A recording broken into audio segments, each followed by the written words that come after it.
ఆయన ఈ భూమి మీద ఉన్న టైంలో కొన్ని ఆజ్ఞలు కూడా ఇచ్చారు. కొన్ని ఆజ్ఞలు, చాలా ప్రత్యేకమైన ఆజ్ఞలు కూడా ఆయన ఇవ్వడం జరిగింది. వాటిల్లో యేసుక్రీస్తు ప్రభువారు మరణానికి ముందు రెండు ప్రత్యేకమైన ఆజ్ఞలు ఇచ్చారు. మరణానికి ముందు ఆజ్ఞలు ఏంటంటే, నన్ను జ్ఞాపకం చేసుకున్నట్టుకు దీనిని చేయుడి ప్రభు వల్ల. అది ఆయన ఇచ్చినటువంటి ఒక ఆజ్ఞ సంస్కారాన్ని గురించి. రెండవది, నేను మిమ్మల్ని ప్రేమించినట్టే మీరు ఒకరినొకరు ప్రేమించుకోండి అని చెప్పాడు. ఇది కొత్త ఆజ్ఞగా నేను మీకు ఇస్తున్నాను అన్నాడు. అది కొత్త ఆజ్ఞే, పాత నిబంధన ఆజ్ఞ కాదు. పాత నిబంధన ఆజ్ఞ ఏంటి? నిన్ను వలె నీ పొరుగు వారిని, అది పాత నిబంధన ఆజ్ఞ. కొత్త నిబంధన ఆజ్ఞ ఏమిటంటే, నేను నిన్ను ఎట్లా ప్రేమించానో నువ్వు పక్క వాళ్ళని అట్లా ప్రేమించు. అది సుపీరియర్ ఆజ్ఞ, తెలుసా? చాలా సుపీరియర్. ఈ రెండు ఆయన మరణానికి ముందు ఇచ్చాడు. మరణించి పునరుద్ధానుడై తిరిగి లేచి పరలోకాను ఆరోహణమైపోయేటప్పుడు ఆయన ఒక అద్భుతమైన ఆజ్ఞ ఇచ్చాడు. గొప్ప ఆజ్ఞ, గ్రేట్ కమాండ్మెంట్ అంటారు, గ్రేట్ కమిషన్. సర్వలోకానికి వెళ్ళి సర్వ సృష్టికి సువార్తని ప్రకటించండి అని ఆజ్ఞ ఇచ్చాడంటే, భూమి మీద యేసుక్రీస్తు ప్రభువారు మాట్లాడిన చివరి మాట అదే. భూమి మీద ఆయన బ్రతికుండగా, ఆయన భూలోక యాత్రను ముగించుకొని, తన ట్రిప్ ముగించుకొని, ట్రిప్ అంటే గట్టి కూడా తన మిషన్, తన పనిని, తన పరిచర్యను ముగించుకొని, భూమి మీద తన పరిచర్యను ముగించుకొని వెళ్ళేటప్పుడు ఆయన చెప్పిన చివరి మాట, సర్వలోకానికి వెళ్ళి సర్వసృష్టికి సువార్తని ప్రకటించమని చెప్పారు.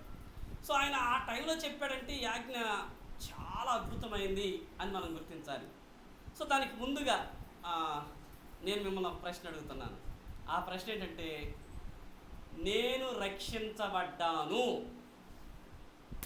బల్లగుద్ది చెప్పగలను అనేవాళ్ళు ఎంతమంది ఉన్నాం?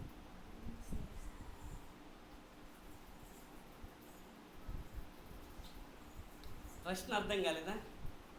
నేను రక్షించబడ్డాను ఇప్పటికిప్పుడు అన్న దేవదూతలను దేశపోతే పరలోకానికి వెళ్ళిపోతా అనేవాడు.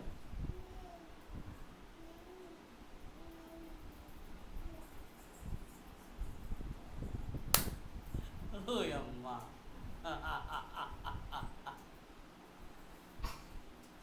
రక్షణ విషయంలో చాలామందికి చాలా రకాలు ఉంటారు.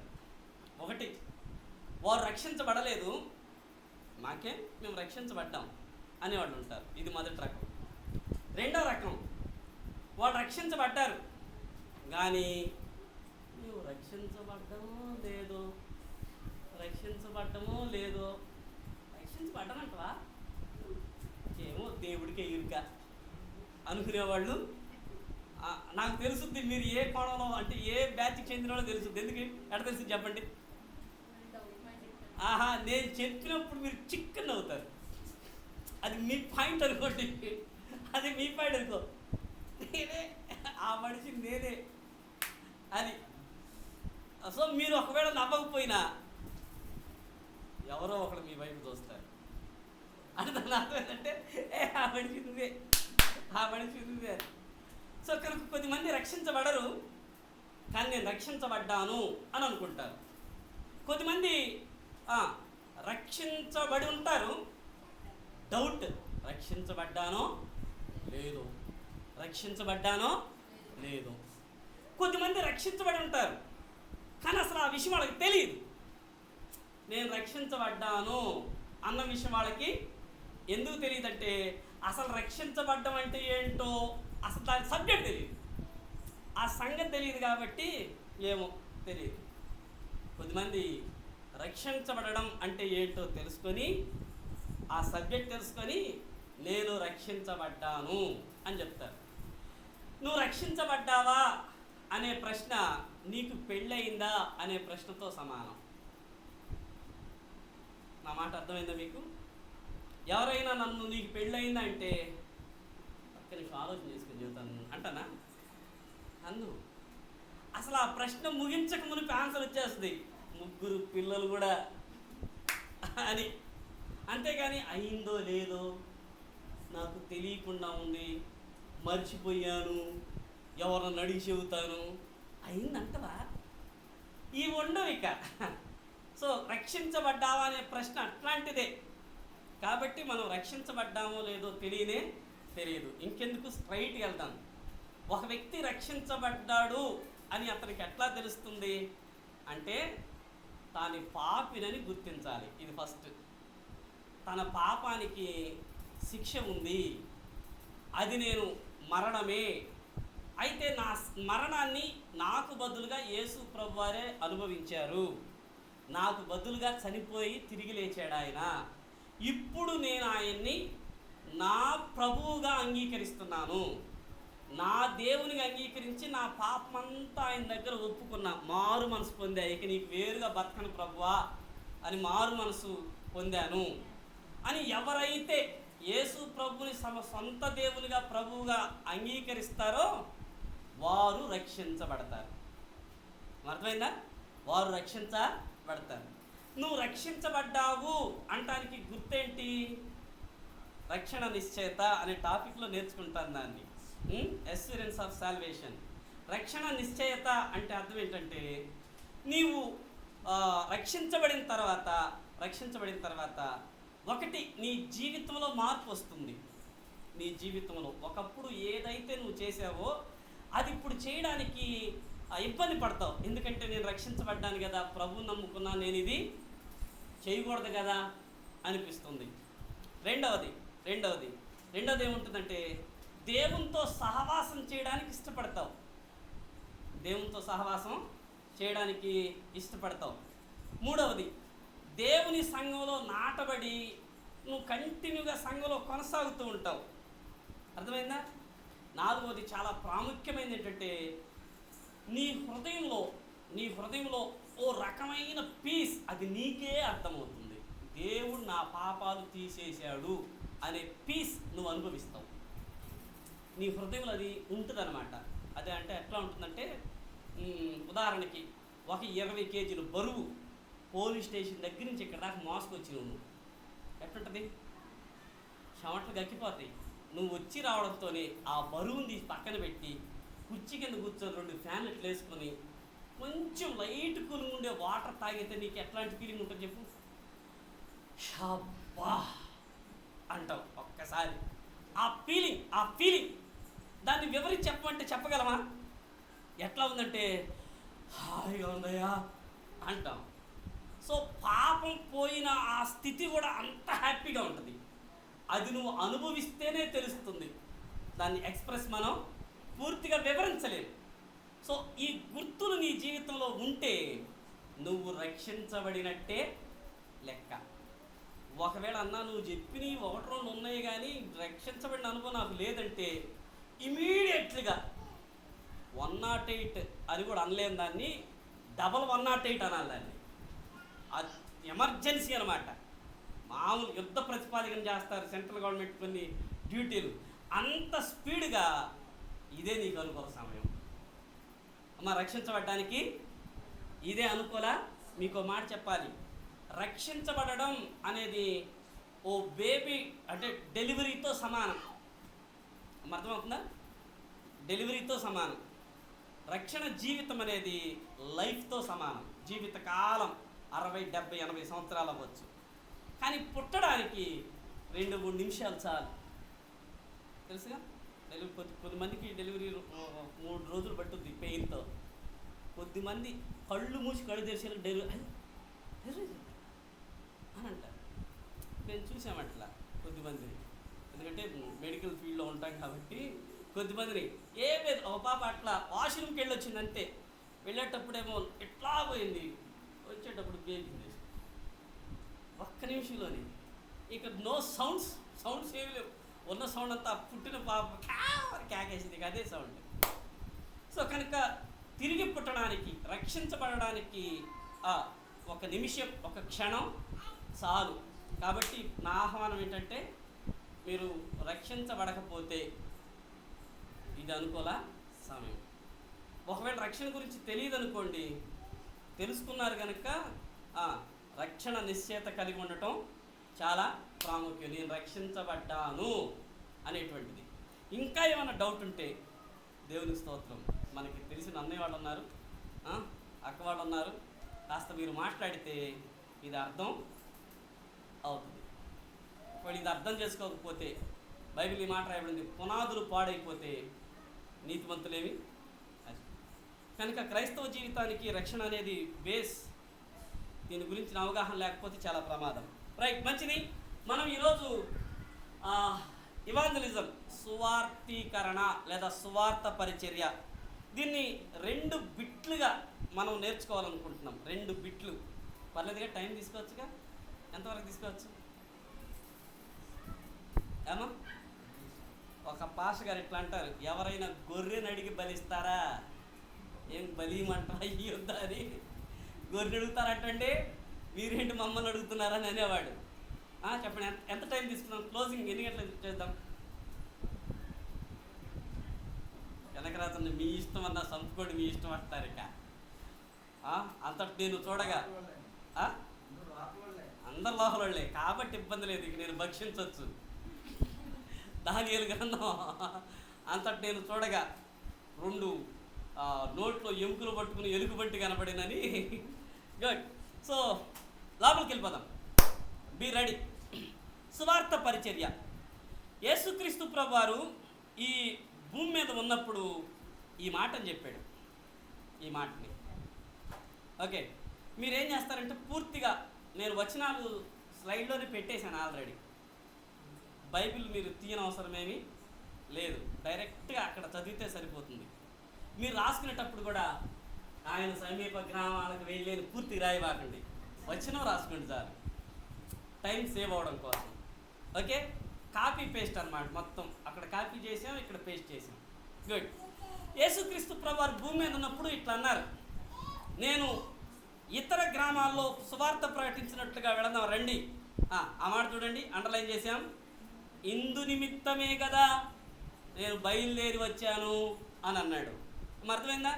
యేసుక్రీస్తు ప్రభువారి జీవిత చరిత్రలో ఆయన టౌన్లో గాస్పల్ చేశారు, విలేజెస్లో కూడా గాస్పల్ చేశారు. ఇక్కడ ఉంది చూడండి, విలేజే. ఇక్కడ గ్రామాల్లో గాస్పల్ చేద్దాం పదండి, ఇందుకోసమే నేను వచ్చాను అని అన్నాడు. అంటే ఆయన భూమి మీదకి వచ్చిన కారణం సువార్త ప్రకటన కోసమే వచ్చాడు. సువార్త ప్రకటన అనేది ఒక పార్ట్ ఆయన ఈ లోకానికి వచ్చిన కారణం. రెండో వాక్యం ఇందాక మనం చదివాం, మార్క్స్ వార్త 16:15. మీరు సర్వలోకమునకు వెళ్ళి సర్వ సృష్టికి సువార్తని ఊరుకోనన్నా. సర్వలోకానికి మనం ఎట్లా పోతాం? సర్వలోకం అంటే అర్థం ఏంటంటే, జాగ్రత్త వినాలి, నువ్వు ఒక విల్లాలు అయితే నీ ఇళ్ళే నీకు సర్వలోకం. నువ్వు ఒక ఉద్యోగస్తుడు అయితే నువ్వు ఉద్యోగం చేసే స్థలమే నీకు సర్వలోకం. నువ్వు ఒక సేవకుడు అయితే నువ్వు పరిచర్య చేసే ప్లేసే నీకు సర్వలోకం. నువ్వు స్టూడెంట్ అయితే నీ కాలేజీ మెట్సే నీకు సర్వలోకం. మీకు అర్థమైంది కదా? సర్వలోకం అంటే 7 ఖండాలని కాదు, అయితే ఖండాలు సముద్రాలు మొత్తం తిరిగి రమ్మని దాని అర్థం అది కాదు. నీ ఏరియా ఎక్కడుందో అది అని దాని అర్థం. సో యేసు ప్రభువారు చెప్పారు, సర్వ సృష్టికి మీరు సువార్త ప్రకటించాలి. ఈ 2 వచనాలు గుర్తుపెట్టుకోండి. ఇప్పుడు మన మనసులో గుచ్చుకోవలసిన ఒక వచనం పడాలి మన హృదయంలో. యోహాను మొదటి పత్రిక 2:16 ఇట్లా ఉంది, ఎవరైనా నేను యేసునందు నిలిచి ఉన్నాను అని చెప్పుకుంటే ఆయన ఎట్లా నడుచుకున్నాడో అలాగే తానును నడుచుకొన బద్ధుడై ఉన్నాడు. ఆ మాటలు చూడండి, అలాగే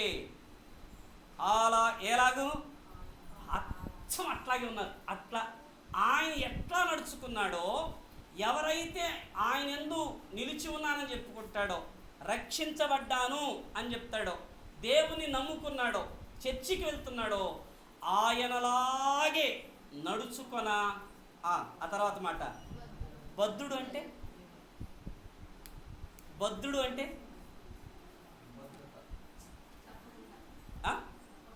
తప్పకుండా.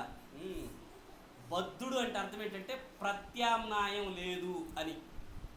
ఇది ఒక్కటే, ఇక నీకు తప్పదు, నీకు వేరే మార్గం లేదు, ఇక ఉంది ఇది ఒక్కటే, ఆప్షన్ లేదు. నీకు అర్థమవుతుంది? ఆప్షను మనకి అలవాటు ఏంటంటే పరీక్షలు రాయించి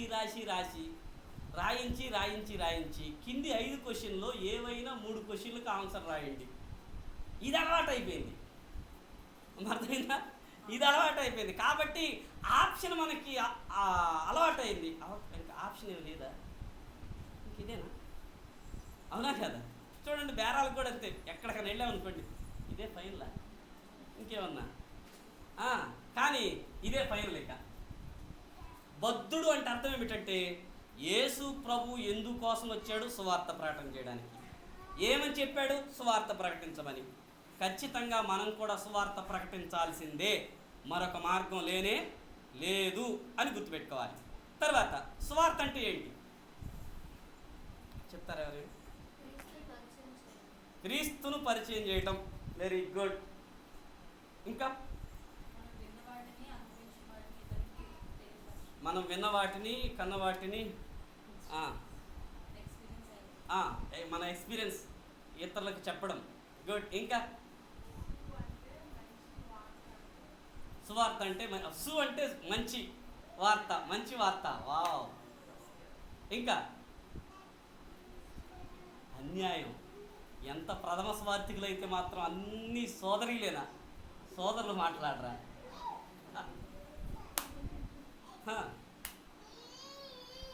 సువార్త క్రీస్తుని గురించి ప్రకటించుట. గుడ్. ఇంకా క్రీస్తు పుట్టుకని గురించి ప్రకటించుట. చూసారు ఎన్ని నిర్వచనాలు. రైట్.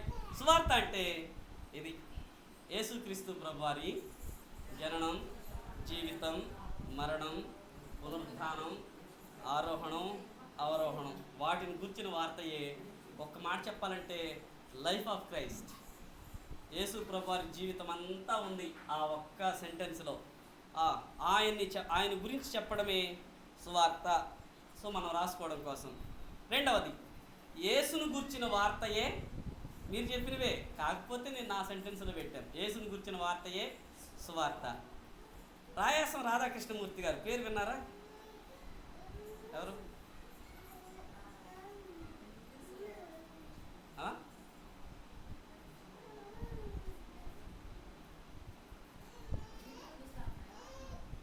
అవును, ఎవరు?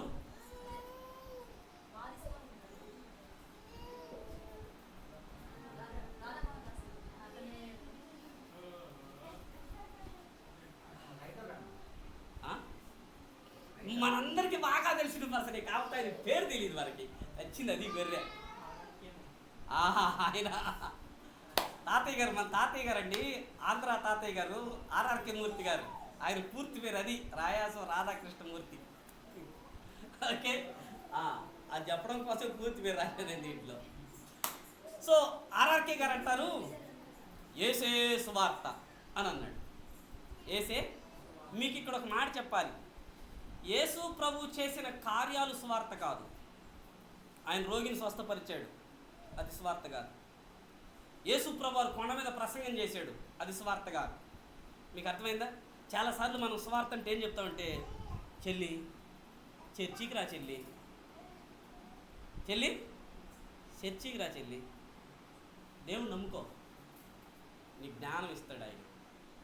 మీ నాన్న తాగుడు మానేస్తాడు, మీ బ్రదర్ నీకు కూడా జాబ్ వచ్చుద్ది, చెల్లి యేసు ప్రభు నమ్ముకో. చాలాసార్లు మనం ఇది స్వార్థ అనుకున్నాం, అవి స్వార్థ కావు. మీకు అర్థమవుతుందా?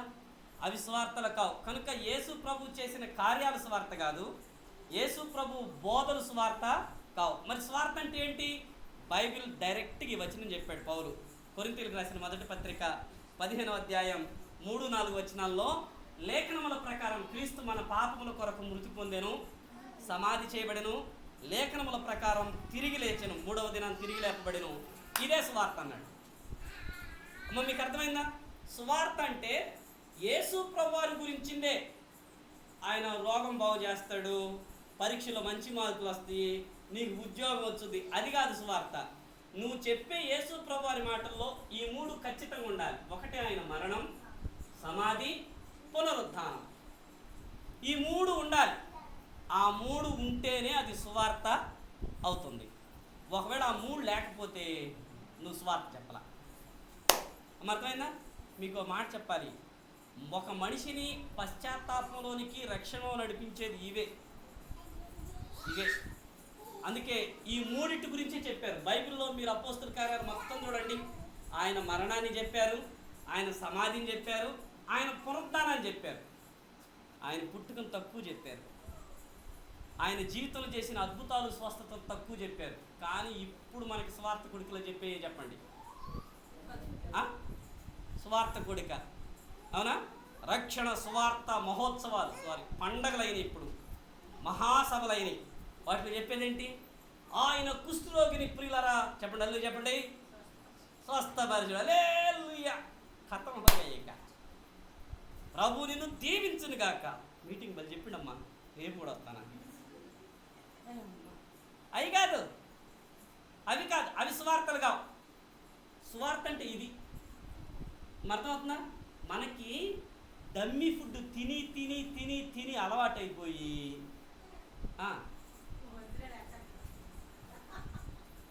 శిశలైన వాక్యం ఎక్కదు, నీడిలు ఇరిగిపోద్ది. మీకు అర్థమైందా? వైద్య పరిభాషలో నీడిలు గుచ్చుతుంటే వంకర బాద్ది, దిగట్లా, మనం దిగనీయం, గట్టిగా పడతాం. ఇది ఒరిజినల్ గాస్పల్. బైబిల్ చెప్పే మాట, అది నేను చెప్పే మాట కాదు. కనుక మనం చెప్పేటప్పుడు కూడా కొన్ని మాటలైనా సరే వాళ్ళకి అర్థమయ్యేటట్లుగా, ఇవి ఉండేటట్టుగా ప్లాన్ చేసుకోవాలి. ఓకే, రైట్, ముందుకెళ్ళిపోదాం. మనం చాలా నేర్చుకోవాల్సిన అవసరత ఉంది. సో స్వార్థ అంటే ఇది.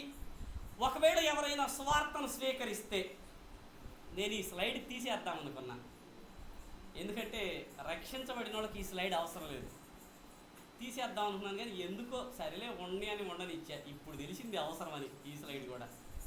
అర్థమైందా? రైట్, స్వార్థను స్వీకరిస్తే అంటే రక్షించబడితే వాళ్ళకి ఏమొస్తుంది? ఇవి సింపుల్గా, ఒకటి ధైర్యం వస్తుంది, పక్కన వచనాలున్నాయి, తర్వాత మీరు చదువుకోండి. 2, విడుదల వస్తుంది, 3, స్వతంత్రత వస్తుంది, 4, పాప క్షమాపణ. ఈ మాట చెప్పనండి, యేసు ప్రభువు క్షమించలేని పాపం ఏదీ లేదు. ఒక ఆయన చెప్తాడు, యేసు ప్రభువారు క్షమించని పాపాన్ని చేసిన వాడు భూమి మీద ఇంకా పుట్టడు కూడా. ఎంత ఘోర పాపినైనా ఆయన క్షమించగలడు, ఎలాంటి దారుణమైన వ్యక్తినైనా సరే ఆయన క్షమించగలడు. సువార్తను స్వీకరిస్తే, రక్షించబడితే పాప క్షమాపణ వస్తుంది. 5వది, ఇది చాలా అద్భుతం అండి.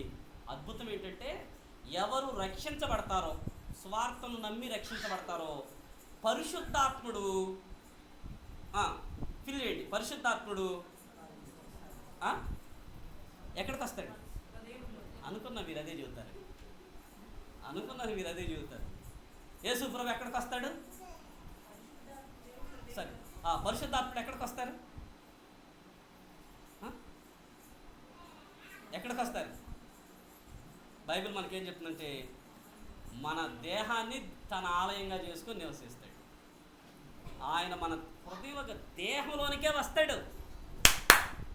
ఆయన మన దేహంలోనికి, అంటే మన దేహం ఇక్కడ నుండి గోర్లు వరకు బాడీగా, మన దేహంలోనికి ఆయన వస్తాడు.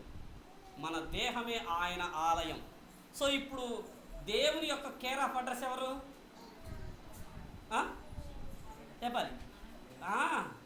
దేవుని కేర్ ఆఫ్ అడ్రస్ నేనే.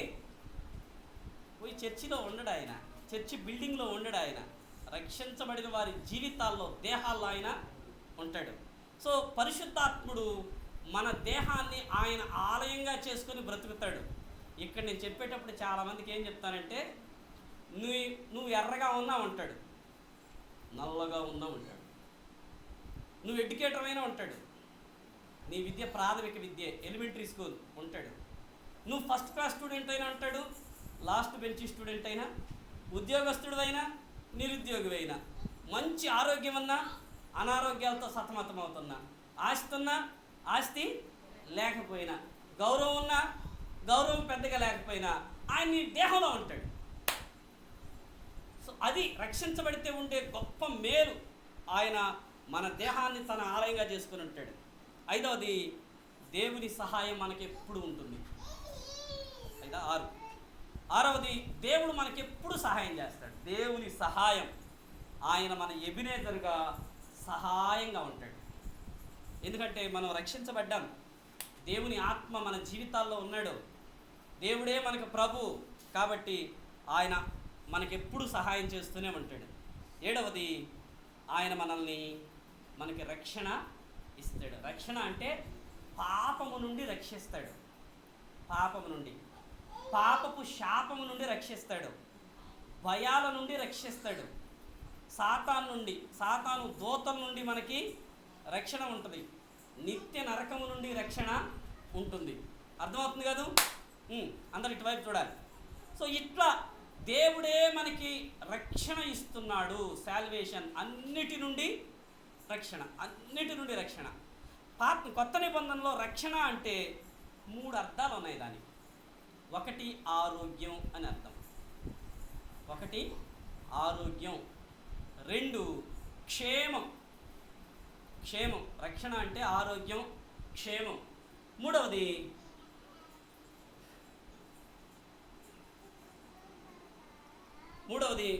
పరలోకం అని అర్థం రక్షణ అంటే. సో ఒక వ్యక్తి సువార్త అంగీకరిస్తే, రక్షించబడితే, ఆ వ్యక్తికి దేవుడు వీటన్నిటినీ ఇస్తాడు. అంటే వీటన్నిటినీ అందరికి ఇస్తాడా, లేకపోతే అందరికీ? ఖచ్చితంగా అందరికీ. అర్థమైందా? రక్షణ ఉచితం.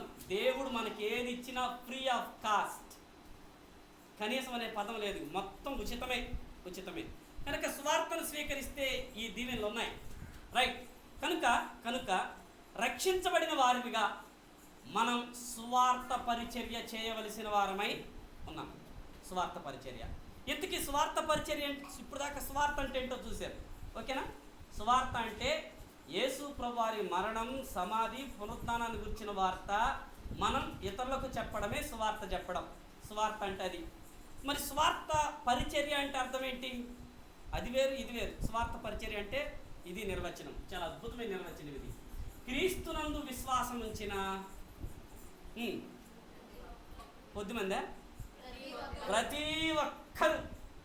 ప్రతి ఒక్కరు బోల్డ్గా సైజు పెంచాము ఆ పదాన్ని. ప్రతి ఒక్కరు ఎట్లా? విధిగా అంటే బాధ్యతగా, డ్యూటీగా చేయొద్దు. బాధ్యతకి డ్యూటీకి చాలా తేడా ఉంది. బాధ్యతకి డ్యూటీ అనుకోండి, తప్పదు కాబట్టి ఏం చేద్దాం, లేట్ అయితే అడుగుస్తారు వాళ్ళు, తప్పదు అని పోతాం. బాధ్యత అయితే బాధను కూడా, ఇబ్బందిని కూడా హ్యాపీగా ఫీల్ అవుతూ ఖచ్చితంగా నేను చేయాల్సిందే అని చేస్తాం. సో స్వార్థ ప్రకటన కూడా ప్రతి ఒక్కరూ చేయాలి, బాధ్యతగా చేయాలి. ఎట్లా? ప్రజలు తమ పాపముల విషయమై పశ్చాత్తాపడాలని, యేసు ప్రభువారి యందు విశ్వాసం ఉంచి రక్షించబడాలని, వారు యేసు యొద్దకు నడిపించబడాలని ఆశతో, ఆసక్తితో సువార్తను ప్రకటించటమే. నువ్వు ఎవరికైతే యేసు ప్రభువారి మాటలు సువార్త చెప్తున్నావో, సువార్త చెప్పేటప్పుడు నీకు ఇవన్నీ ఉండాలి, అది నీ బాధ్యతని ఎరగాలి. నువ్వు ఎవరికి చెప్తున్నావో వాళ్ళు ఖచ్చితంగా రక్షించబడాలని, దేవుని యందు విశ్వాసం ఉంచాలని, పాపాల నుంచి విడిపించబడాలని, అట్టి ఆశ, ఆసక్తి, ఆతృత. మీకు అర్థమైందా? ఆతృతతో మనం ఈ పని చేయాలి. ఆతృతతో అంటే, ఆతృత అనడానికి ఒక మంచి ఎగ్జాంపుల్ ఏదని చెప్పండి. ఆతృత అనడానికి మంచి ఎగ్జాంపుల్ అంటే, ప్రార్థన అయిపోయిన తర్వాత ఒకవేళ మీరు మ్యారేజ్ అయిన వాళ్ళైతే మీ హస్బెండ్ మిమ్మల్ని పిలిచి రేపు ఉదయాన్నే ఊరెళ్ళి 4 రోజులు ఉండరా అమ్మా అని అన్నాడు అనుకోండి, మీరు ఉదయాన్నే 11కి బయలుదేరతారా, 10కే? ఎప్పుడు బయలుదేరతారు? ఏం మీరు వెనక్కి తిరిగి వస్తున్నారు? వెళ్ళరా? అది చూడండి, ఆ మాట అనాలి కానీ బ్యాగ్ అప్పుడే సర్దేస్తారు.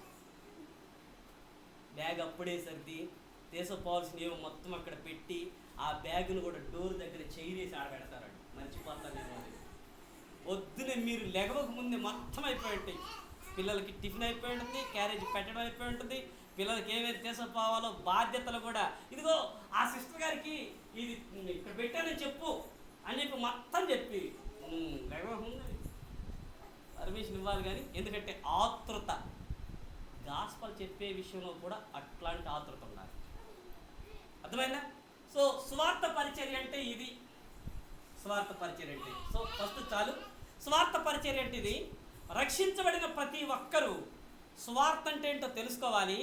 ఖచ్చితంగా స్వార్థ పరిచర్య చేయాలి. ఎవరు స్వార్థ పరిచర్య చేయాలి, ఎవరు స్వార్థ చెప్పాలంటే రక్షించబడిన ప్రతి ఒక్కరూ చెప్పాలి. ఎవరికి చెప్పాలి? రక్షించబడని ప్రతి ఒక్కరికి. అది గుర్తుపెట్టుకోండి. రక్షించబడిన ప్రతి ఒక్కరూ రక్షించబడని ప్రతి ఒక్కరికి స్వార్థ చెప్పాల్సిందే. ఎందుకంటే అది బాధ్యత. బాధ్యత అది కాదనలేని బాధ్యత, తప్పించుకోవటానికి వీలు లేని బాధ్యత. ఇంకోళ్ళు చెప్తారులే అనేటువంటి విషయం కానే కాదు. ఇంతకీ స్వార్థ ఎందుకు చెప్పాలి? ఒకటి, దేవుడు ఆజ్ఞ ఇచ్చాడు కాబట్టి, మన బాధ్యత కాబట్టి, ఇంకా మనకి శ్రమ. సువార్త ప్రకటించకపోతే నాకు శ్రమ. ఇంకా మీరు చెప్తున్నది కరెక్టే, రాసుకోవచ్చు మీరు. ఇంకా సువార్తను మనం ఎందుకు చెప్పాలంటే బైబిల్లో యేసు ప్రభు అన్నారు, ఇది దేవుని ఆజ్ఞ, మీరు సర్వలోకానికి వెళ్ళి సువార్తని ప్రకటించండి అనేది దేవుని ఆజ్ఞ. రెండవది, నువ్వు రక్షించబడ్డావుగా, నేను రక్షించబడ్డా. రక్షించబడ్డాం కనుక కృతజ్ఞతతో మనం ఈ పని చేయాలి. అర్థమైందా? ఎవరో వచ్చి నాకు స్వార్థ చెప్పారండి, నేను రక్షించబడ్డా, నరకాన్ని తప్పించుకున్నా, పరలోకానికి వెళ్తున్నా, ప్రభువు నమ్ముకున్నా. ఎవరో వచ్చి నాకు చెప్పకపోతే నేను రక్షించబడేవాడిని. కాబట్టి ఇప్పుడు నేనేం చేయాలంటే నేను కూడా ఇంకొకళ్ళు ఎవరికొకరికి చెప్పాలి. ఆ బ్రదర్ వచ్చి నాకు చెప్తే నేను ఎట్లా రక్షించబడ్డానో, నేను వెళ్ళి ఇతరులకు చెప్తే వాళ్ళు కూడా రక్షించబడతారు.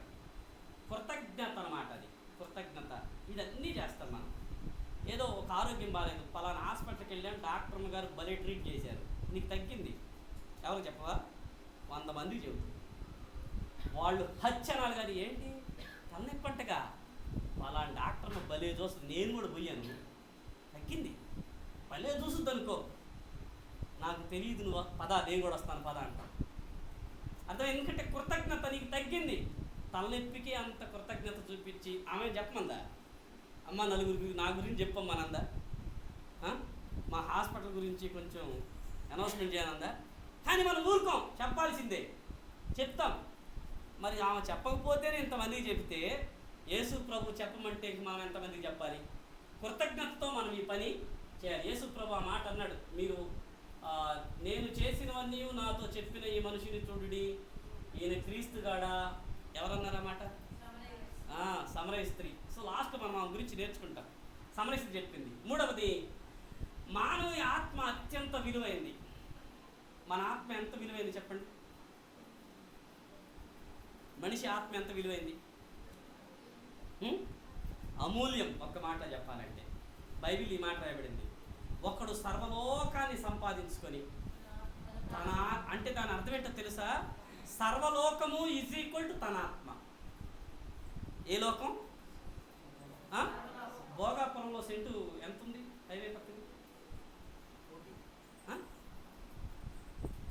ఎంత? 1 కోటి అన్నా? 4 సెంట్లు ఉంటే చాలేమో కదా? అవునా? 4 ఎందుకన్నా అక్కడ ఉన్నదా? అక్కడ ఉన్నదా? కానీ ఇక్కడ రాయబడిన మాట ఏంటంటే సర్వలోకం. భోగాపురంలో మీరు ఎట్టంటే వైజాగ్ అయితే ఊరుకున్నట్టు అంటే కల్లో కూడా అనుకోవాలి మేము. కానీ బైబిల్లో రాయబడిన మాట సర్వలోకం ఎంత కాస్ట్ ఉంటుందో. మనం చెప్పుకున్న ఓన్లీ ల్యాండే ఖరీదే. ఇక గోల్డ్ ఏంటి, వజ్రాలేంటి, మిగతా ఇవన్నీ మనం లెక్క వేయాలంటే నాకు తెలిసి అంత గణిత పరిజ్ఞానం కలిగిన వాళ్ళు ఎవరు లేరు. భూలోకం అంతా ఎంత కాస్ట్ అవుతుందని చెప్పేవాళ్ళు ఎవరు లేరు. ఇక అంత విలువతో సమానం ఒక్క వ్యక్తి ఆత్మ. ఒక్క వ్యక్తి ఆత్మ అంటే నువ్వు ఒక వ్యక్తి ఆత్మను ప్రభు దగ్గరికి నడిపిస్తే చెప్పాలి, సర్వలోకాంత ఆస్తి సంపాదించుకున్న దానితో సమానం. ఈరోజు అది తెలియట్లేదు చాలామంది. మొన్నే మేము ఒక ఇంటికి వెళ్ళాము. అక్క వాళ్ళకి చెల్లెలు అవుతుంది, కజిన్ సిస్టర్ అవుతుంది. ఎళ్ళనిచ్చి నేను బయట పనికి వెళ్ళాను. ఇక ఇద్దరు అక్కలు కలిస్తే ఏం చేస్తారు మీకు తెలుసుగా. కా చూడక్క మీ మరిది ఇంత బంగారం కొనడక్క, అబ్బాయి పేరు వెంకటేశము, అబ్బాయి పేరు వెంకటేశము, ఇక్కడ ల్యాండ్ కొన్నాం మొత్తం చెబుతా ఉందంట. లోపల అనుకుంటుందంట, అక్క కొనుక్కోండి, మీరు బంగారం ఆస్తులు కొనుక్కోండి, మేము ఆత్మలు సంపాదించుకుంటున్నాంలే. అర్థమైందా?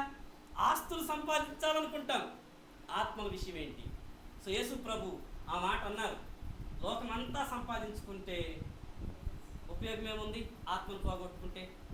కనుక ఆత్మ విలువ చాలా మూల్యం. 4వది, ఆత్మ కొరకు చెల్లించబడిన వెల. ఏంటి ఆత్మ కొరకు చెల్లించబడిన వెల? యేసు ప్రభు వారి ప్రాణమే. యేసు ప్రభు వారి ప్రాణమే. ఆయన కార్చిన రక్తం చివరి బొట్టు వరకు, అంటే ఆయన బాడీలో ఇంకొక బ్లడ్ రక్తం బొట్టు లేదు, ఇక చివరి బొట్టు వరకు కార్చాడు. నా కోసం కార్చాడు, నీ కోసం కూడా. అందరు ఉన్నారు కాబట్టి కార్చాడు లేనా? ఒక్కళ్ళ కోసం అయితే కార్చేవాడా? అంతే. లోకలు ఎవ్వరు లేరు, భోగాపురం నువ్వు ఒక్కడవే ఉన్నావు. నీ ఒక్కడి కోసం కూడా యేసుప్రభు చచ్చిపోయాడు. ఎందుకంటే ఆయన నీ ఆత్మ విలువ ఆయనకు బాగా తెలుసు, పక్కన వాళ్ళ ఆత్మ విలువ ఆయనకు బాగా తెలుసు. మనం కూడా ఆత్మ విలువ తెలుసుకోవాలి. సో 4వది ఇది. 5వది సమయం కొంచెమే. తెలుసా మీకు? సమయం కొంచెమే. నేను పూర్తిగా చదవలేదు. సునీత విలియమ్స్ వచ్చారు, ఇద్దరు ఏడుపు స్టార్ట్ చేశారట. ఊర్న ఏమైందంటే, ఇంకేముంది సమయం అయిపోయింది, ఇక నాశనం దగ్గర పడింది, మాకు అర్థమైపోయింది అని చెప్పి ఏడుపు స్టార్ట్ చేశారట. అర్థమైందా? సమయం కొంచెమే. బైబిల్ ఆ మాట ఉంది. ప్రకటన గ్రంథం 12:12లో అపవాదిక తెలిసింది సమయం కొంచెమే అని వేగిరపడుతున్నాడు. మరి మనకు అర్థమైందా సమయం కొంచెమే అని? మనకు తెలిసింది ఒక్కటే, ఉదయం అయిందా పరిగెట్టినమా, సాయంత్రం అయితే ప్రిపేర్ చేసుకొని తిని పడుకొని నిద్రపోయామా, ఇంతే. ఈ ప్రయాణాలే కానీ టైం కొంచెమే అన్న విషయం అర్థం అయితే సువార్త చెప్పకుండా ఉండలేదు. 6వది, పాతాళం కాచుకొని కూర్చుందట ప్రజలను మింగడానికి. పాతాళం ప్రజలను మింగడానికి అక్కడ రాయబడింది. గొప్ప ఆశ పెట్టుకొని ఏం తెచ్చుకుందట? ఎప్పుడైనా ఎవరైనా కప్పను మింగాలని చూస్తున్న పామును చూసినారా? లైవ్లో చూస్తే మీకు అర్థమవుతుంది. పాతాళం కూడా ఒక మనిషిని మింగాలని అట్లాగా ఎదురు చూస్తూ ఉంది. మరి తన పని తను చేస్తుంటే రక్షించబడి నువ్వేం చేస్తున్నావు? పాతాళం, అగ్ని, వేదన. ఒక మనిషి చచ్చిపోతే, రక్షించబడకపోతే అతడు అనుభవించే బాధ వర్ణాతీతం, ఎటర్నల్, శాశ్వత కాలం. ఒకవేళ ఆ చచ్చిపోయిన వ్యక్తి మీ బంధువేమో, మీ ఫ్రెండ్ ఏమో, కజిన్ ఏమో, లేకపోతే లైఫ్ పార్ట్నర్ ఏమో, నీ కడుపును పుట్టిన పిల్లలేమో, వాళ్ళు అట్లాంటి పాతాళంలో బాధపడుతూ ఉండడం నీకు సంతోషమా? అలా కాకూడదు కాబట్టి మనం సువార్త ప్రకటించాలి. 7వది నువ్వు దేవునికి లెక్క అప్పచెప్పాలి. మా ప్రభు నేను రేపు నువ్వు ఆయన ఎదుట నిలబడినప్పుడు ఆయన అంటాడు, సుమతి నేను నీ కోసం చనిపోయి నేను రక్షించుకున్నాను. సుమతి ఎవరు లేరు ఇక్కడ? Okay, very good.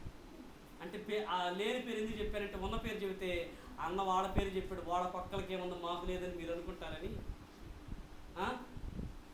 కాబట్టి రేపు నిన్ను అడుగుతాడు నీ పేరు పెట్టి, నువ్వేం చేసావు? నీ రక్షణ కోసం నేను పలానాళ్ళు పంపించాను, నువ్వు రక్షించబడ్డావు, నువ్వేం చేసావు అని అడిగితే మీరు దేవునికి ఏం లెక్క చెప్తారు? మీకు విషయం చెప్పమంటారా?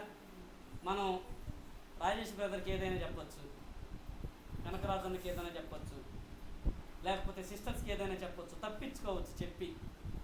అనుకున్నాను కానీ బ్రదరు ఈసారి బ్రదర్ అని చెప్పొచ్చు మనం, ఇక వాళ్ళు ఏం అనలేరు. కానీ ఈ పప్పులు అక్కడ ఉడకవు. కనుక నువ్వు లెక్కప్ప చెప్పాలి. ఒకవేళ నీ పక్కన వాళ్ళు సువార్త వినకుండా చచ్చిపోతే రేపు వాళ్ళని గురించి లెక్క దేవుడు నిన్ను అడుగుతాడు. యెహెజ్కేలు గ్రంథం, యెహెజ్కేలు 3:17-18 అక్కడ అదే మాటలు ఉన్నాయి. నేను వాళ్ళను గురించి నిన్ను లెక్క అడుగుతాను అని అన్నాడు. అంటే నీ ఫ్రెండ్, మీ father, mother, life partner, cousin, colleague వాళ్ళందరి గురించి దేవుడు నిన్ను అడుగుతాడు లెక్క. నువ్వు చెప్పావా? నువ్వు చెప్పావనుకో ప్రభు నిన్ను లెక్క అడగడు. నువ్వు చెప్పలేదనుకో ఖచ్చితంగా రేపు వాళ్ళ గురించి దేవునికి నువ్వు లెక్కప్ప చెప్పాలి. అందుకే మనం ఏం చేయాలంటే భయము నుండి సువార్త చెప్పవలసిన వారమై ఉన్నాం. అర్థమైందా? సువార్త ఎందుకు చెప్పాలి? 7 కారణాలను బట్టి మనం సువార్త చెప్పవలసిన వారమై ఉన్నాం. సువార్త చెప్పడం వల్ల ప్రయోజనాలు ఏంటి? ఎందుకు ప్రయోజనాలు చెప్పాలంటే మనం మనుషులం. మానవ బుద్ధి ఏంటి చెప్పండి? రాజేష్ బ్రదర్ ఎప్పుడు వస్తారు మా ఇంటికి? అవును, మా ఇంటికి వస్తే ఏం చేస్తారు? మరి మేము మీ ఇంటికి వచ్చాము, ఏమి ఇస్తారు? సామెత ఉంది కదా, సినిమాలు కూడా తీశారు ఆ పేరుతో. మా ఇంటికి వస్తే మాకేం తెస్తారు, మీ ఇంటికి వస్తే జరగకి 2 కూతుర్లు ఉన్నారు. పెద్ద పాప పేరు ఏం పేరు? చిన్న కూతురు పేరు? మూడో కూతురు పేరు? 30 మంది కూతుర్లు ఉన్న అదే పేరు. జలగకి ఎంతమంది కూతుర్లు ఉన్న అదే పేరు మారదు. అంటే దాని అర్థం ఏంటంటే జలగకు ఒకటే తెలుసుకోవటం. మనకు కూడా అది అట్లా పడింది. ప్రభు మంచోడు. అందుకే సువార్త ప్రకటిస్తే ప్రయోజనాలు ఏంటంటే బైబిల్ చెప్తుంది. నెంబర్ 1, దేవుని ప్రేమిస్తున్నామనడానికి నిదర్శనం. నువ్వు ఎవ్వరికి స్వార్థ చెప్పకపోతే దాని అర్థం ఏంటో తెలుసా? నువ్వు దేవుణ్ణి ప్రేమించట్లేదు అని దాని అర్థం. ఎందుకని? యోహాను మొదటి పత్రిక 5:3 ఇట్లా ఉంది, మనం ఆయన ఆజ్ఞలు గైకొనుటయే ఆయన్ని ప్రేమించటం. అంటే ఆయన ఆజ్ఞను పాటిస్తే ఆయన ప్రేమించిన వాళ్ళం అవుతాం, పాటించకపోతే అంతే. సో నువ్వు స్వార్థ ప్రకటన అనే ఆజ్ఞ నువ్వు పాటించినప్పుడు నువ్వు దేవుణ్ణి దేవునికి అర్థమవుద్ది, ఈ కూతురికి నేనంటే అంత ఇష్టం, నా గురించి ఒక్కరోజు కూడా ఒక్కడికైనా చెప్పకుండా విడిచిపెట్టట్లేదు, ఖచ్చితంగా చెప్తుంది ఈ కుమార్తె, ఈ కుమారుడు నన్ను బాగా ప్రేమిస్తున్నాడు అని అర్థం చేసుకుంటాడు ఆయన. రెండవది, వ్యక్తి రక్షించబడతాడు. ఆ వ్యక్తి, ఇందాకే విన్నాం, ఒక వ్యక్తి ఆత్మ సర్వలోకపు ఆస్తితో సమానం. నువ్వు స్వార్థ ప్రకటిస్తే ఆ వ్యక్తి రక్షించబడతాడు. యోధా పత్రిక 23వ వచనంలో ఆ మాట ఉంటుంది, అగ్నిలో నుండి లాగినట్టు ఒకరిని లాగండి అనేది. కనుక ఆ వ్యక్తి రక్షించబడతాడు. నువ్వు చెప్పే ఒక మాటకి నిజమే, ఆ వ్యక్తి నన్ను ఈ మాట చెప్పనేయండి, నువ్వు స్వార్థ చెప్తే రక్షించబడేది ఒక వ్యక్తి కాదు, ఒక కుటుంబం రక్షించబడదు. మీకు అర్థమైందా? ఉదాహరణకి మీరెవరో ఒక బ్రదర్కి చెప్పారు సువార్త, అతను రక్షించబడ్డాడు కోరుకుంటాడా? తన కుటుంబం కోసం ప్రార్థన చేసుకోవడం స్టార్ట్ చేస్తాడు. ఈ రోజు కాకపోయిన సంవత్సరం 10 సంవత్సరాల తర్వాత కుటుంబం రక్షించబడేది. అంటే ఆ కుటుంబం రక్షించబడ్డానికి దేవుడు వాడుతుంది ఎవరిని? నిన్నే. రేపు వాళ్ళు ఎక్కడో నిలబడి, అదిగో పలాని భోగాపురం ఉన్నప్పుడు పలానక్క నాకు దేవుని మాటలు చెప్పింది, నేను ప్రభుని తెలుసుకున్నాను, మా కుటుంబం అంతా రక్షించబడింది. అప్పుడు నువ్వు ఎక్కడ ఉంటావో తెలియకపోవచ్చు, కానీ నీ పేరు అక్కడ నిలబడిపోద్ది. వాడు స్వార్థ ఎవరికైనా చెప్పినప్పుడు వాడు రక్షించబడ్డారనుకో, నాకు పలానోడు స్వార్థ చెప్పారు, నేను నీకు చెప్పా, అవునా, నన్ను స్వార్థ చెప్పిన వాళ్ళని పలానోడు స్వార్థ చెప్పారట. చూసారా చైన్ ఎట్లా కొనసాగుద్దో? అందుకే వాళ్ళు రక్షించబడతారు కనుక మనం ఆ పని చేయాలి. 3, నువ్వు దేవుని చిత్తాన్ని నెరవేర్చిన వ్యక్తి అవుతావు. దేవుని చిత్తాన్ని నెరవేర్చిన వ్యక్తి అవుతావు. సువార్త ప్రకటిస్తే ఇతరులకు దేవుని మాటలు చెప్తున్నప్పుడు దేవుని ఇష్టాన్ని నెరవేర్చిన వ్యక్తివి అవుతావు. అంటే దాని అర్థం ఏంటో తెలుసా? అంటే దాని అర్థం ఏంటంటే బైబిల్ ఈ మాట రాయబడింది, ఇదిగో ఈయన నా ప్రియకుమారుడు.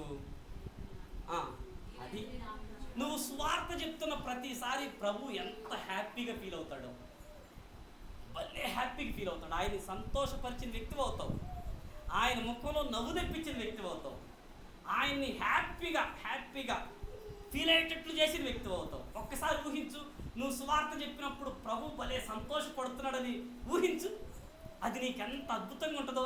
అరే, చాలాసార్లు మనం నాన్న సంతోష పెట్టాలని ప్రయత్నం చేస్తాం, అమ్మను నవ్విద్దామని ప్రయత్నం చేస్తాం, ఫ్రెండ్స్ని నవ్విద్దామని ప్రయత్నం చేస్తాం, ప్రభువుని నవ్విద్దామని ఎంత ప్రయత్నం చేస్తున్నాం. కనుక ఆయన సంతోషపడతాడు. 4వది, నమ్మకాన్ని నిలబెట్టుకున్న వ్యక్తి అవుతావు. నన్ను ఈ మాట చెప్పలేండి, నీ మీద దేవునికి ఎంతో నమ్మకం తెలుసా? నీ మీద దేవునికి చాలా నమ్మకం ఉంది. నిన్ను ఎవ్వరు నమ్మకపోవచ్చు, యేసు ప్రభు నమ్ముతాడు. నీకు టాలెంట్ లేకపోవచ్చు, యేసు ప్రభు నమ్ముతాడు. నువ్వు తెలియలేని వ్యక్తి అవ్వచ్చు, యేసు ప్రభు నిన్ను నమ్ముతున్నాడు.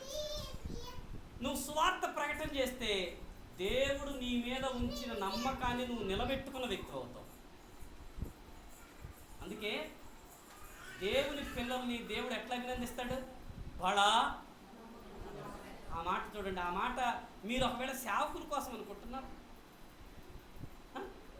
రక్షించబట్టి ప్రతి ఒక్కరికి ఉంటుంది అది. ఆయన నిన్ను బడా నమ్మకమైన కుమార్తె అని అంటాడు.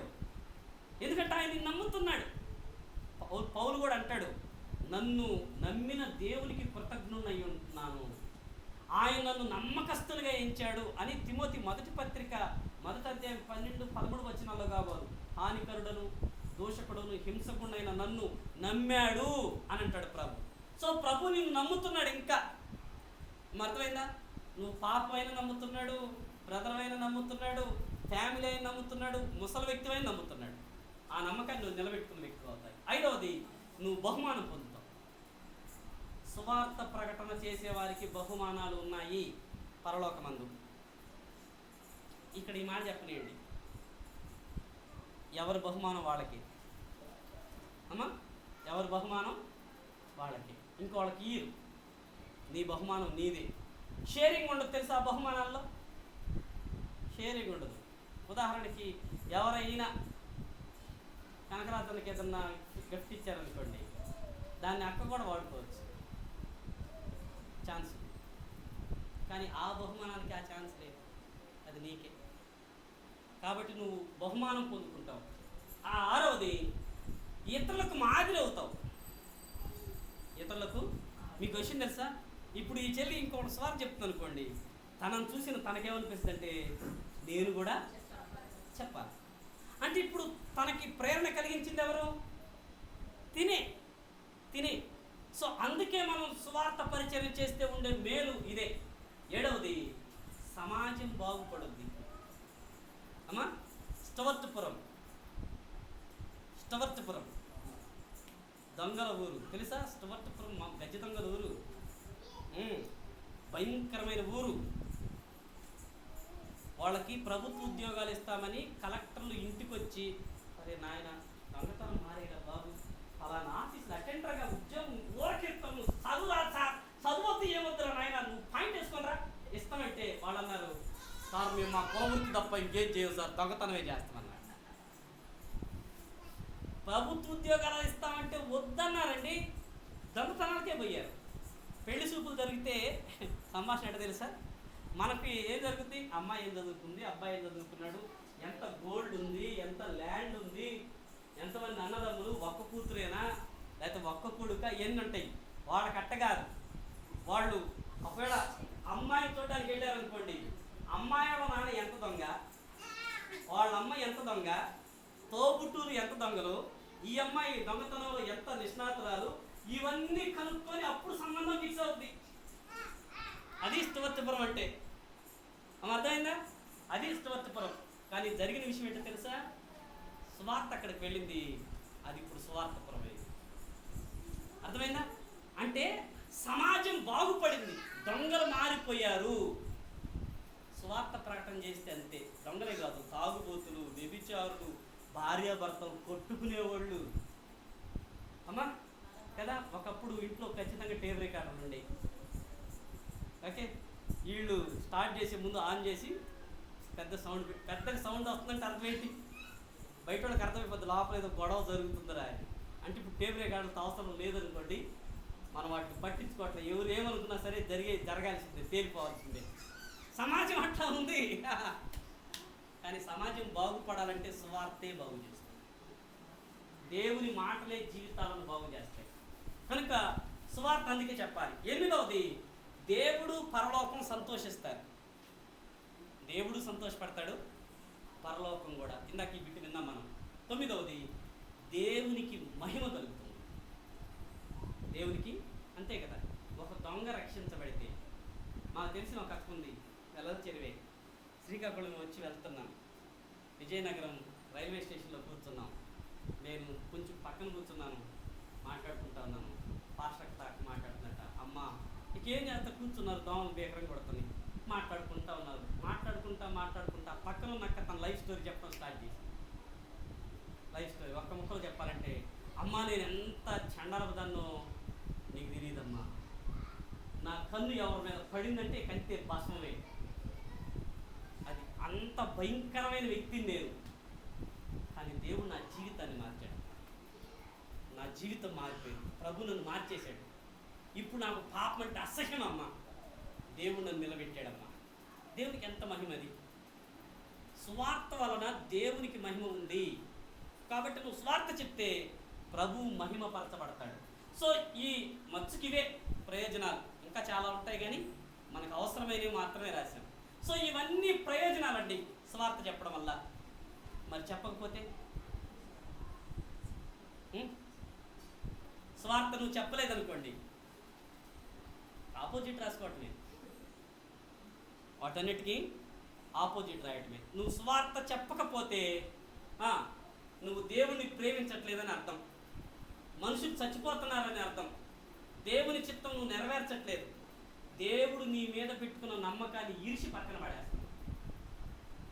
అర్థమైందా? దేవుడు నేను నమ్ముతూ ఉంటే ఆ నమ్మకాన్ని పక్కన పడేస్తున్నావు. ఐదవది, నువ్వు బహుమానం పోగొట్టుకుంటావు, ఇతరులకు చెడ్డ మాదిరి అవుతావు, ఇతరులు చెడిపోవడానికి నువ్వు కారకుడు అవుతావు, సమాజం పాడైపోద్ది, దేవుడు ఏడుస్తాడు, పరలోకం కూడా. నిజంగా దేవుడు ఏడుస్తాడా? దేవుడు ఏడుస్తాడా? అట్లా బైబిల్లో ఉందా మాట? అంతటా యేసు యెరూషలేమును చూచి ఏడ్చన్న, మనుషులతో ఉన్నప్పుడు ఏడ్చిండన్న, ఇప్పుడు ఏడుస్తాడా? దేవుని పరిశుద్ధాత్మను దుఃఖ పెట్టకుడి అంటే ఏడుస్తాడు. నువ్వు సువార్త చెప్పకపోతే ఆయన కన్నీళ్ళు పెడతాడు. అది మనకి ఎప్పుడు మనోళ్ళు ఏమనుకుంటారంటే ఆడపిల్లని ఏడిపీయకూడదురా, అది మనకంత ఎవరు చెప్పారు అని దాన్ని పట్టించుకొని చాలామంది వెళ్ళిపోతారు. వాళ్ళు భీకరంగా ఏడిపించి ఏడుకొని తింటారు. కానీ దేవుని ఏడిపిస్తే మనకి ఎప్పుడు క్షేమం కాదు. చివరిలో 9వది, నువ్వు సువార్త ప్రకటించకపోతే దేవునికి మహిమ కలగదు. కనుక ఖచ్చితంగా సువార్త నువ్వు ప్రకటించాలి. తర్వాత కొంచెం స్పీడ్గా వెళ్దాం. స్వార్థ పద్ధతులు, స్వార్థ ప్రకటించే పద్ధతులు. ఒకటి, వ్యక్తిగత స్వార్థ, పర్సనల్ ఇవాంజలిజం అని అంటారు. వ్యక్తిగత స్వార్థ, వ్యక్తిగతంగా నీ ఫ్రెండ్కి చెప్పడం. నువ్వు బస్సులో కూర్చున్నావు, నీ పక్కన వాళ్ళకి చెప్పడం. ఎవరో పరిచయం అయ్యారు, మాట్లాడుతూ స్వార్థ చెప్పడం. ఎట్లా చెప్పాలో మనం నేర్చుకుంటాం. వ్యక్తిగత స్వార్థ పరిచర్య. 2, సెల్ గ్రూప్ స్వార్థ పరిచర్య. సెల్ గ్రూప్ స్వార్థ పరిచర్య అంటే ఉదాహరణకి అక్కున్నారు, పనులన్నీ అయిపోయినాయి, ఎండాకాలం కరెంటు పోయింది, పాపం లేక బయట షెడ్ దగ్గర కూర్చున్నావు. నువ్వు అక్క పోయేసరికి ఇంకొక ఇద్దరు అక్కడ ఉన్నారు, 3 అక్కలు అయ్యారు ఆడ. ఇప్పుడు చెప్పండి, ఆడొచ్చే సంభాషణ చెప్పండి. ఇక 3 అక్కలు వచ్చారండి ఆ చెట్టు కింద ఇప్పుడు ఎండకి. సంభాషణ ఏంటి? అవును, మొన్న మీ ఇంటి పక్కన వాళ్ళే కూడా ఇక మొత్తం ఇయ్యమంటే ఊరు విషయాలు మొత్తం వాళ్ళ 3 దగ్గర ఉంటాయి. కానీ మనం రక్షించబడిన వాళ్ళం అయినప్పుడు వాళ్ళ మధ్య కూర్చొని కాసేపు ఆగండి, ఏం మాట్లాడద్దు, నేను యేసు ప్రభు మాట చెప్తా ఏనండి అన్నారు, లేచిపోతారు. అట్లా మాట్లాడతానే నువ్వు సందర్భం కోసం వెతుకులాడుకోవాలి. అక్కడ ఏదో సందర్భం వచ్చుద్ది. ఉదాహరణకి బయట వాళ్ళు అది చూడు తాగి అంత నాశనం చేస్తాడు. నిజమేనమ్మా, మా ఇంట్లో కూడా ఒక అట్లాంటి పరిస్థితి ఉండేదమ్మా. దేవునికి ఎంతో ప్రార్థన చేసుకున్నాను, ప్రభు సాయం చేశాడు. యేసు ప్రభు శిలువలో మన కోసం చనిపోతే నా భర్తను ఎందుకు మార్చాడని నమ్మకంతో ప్రార్థన చేశారమ్మా, ప్రభు నాకు సాయం చేశాడమ్మా. అర్థమైంది మీకు? సో అట్లా చిన్న గుంపుల మధ్య స్వార్థ చెప్పడం, చిన్న గుంపుల మధ్య. సో దానికి మంచిగా ప్రిపేర్ అయ్యి మనం స్వార్థ చెప్పాలి. 3వది, వేదిక స్వార్థ పరిచర్య. ఇప్పుడు నేను చేస్తుంది అదే. అంటే స్వార్థ కాదు కానీ కొద్దిమంది కూర్చున్నాం, ఒక కుటుంబ మీటింగ్ జరిగింది, లేకపోతే సెమీ క్రిస్మస్ అప్పుడు ఇక్కడ ఒక చిన్న మీటింగ్ పెట్టాను. వేదిక పరిచర్య ఇదే. 4వది, దర్శన స్వార్థ పరిచర్య. దర్శన స్వార్థ, ఎవరో ఆరోగ్యం బాగలేదు, చూడటానికి వెళ్తాం, మనం హాస్పిటల్కి వెళ్తాం, ఇంటికి వచ్చిన తర్వాత వెళ్తాం, వెళ్ళి ఏం చెప్తాం?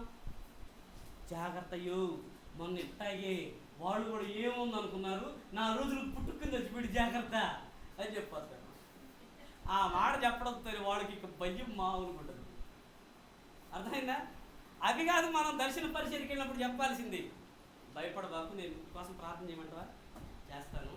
యేసు ప్రభు సాయం చేస్తాడు, ఆయన మేలు చేస్తాడు. ప్రాణం పెట్టిన ఆయన ఆరోగ్యం ఎందుకు ఈడు తమ్ముడు చెల్లి అని సువార్త పరిచర్య. అట్లా దర్శించి సువార్త పరిచయం చేయటం.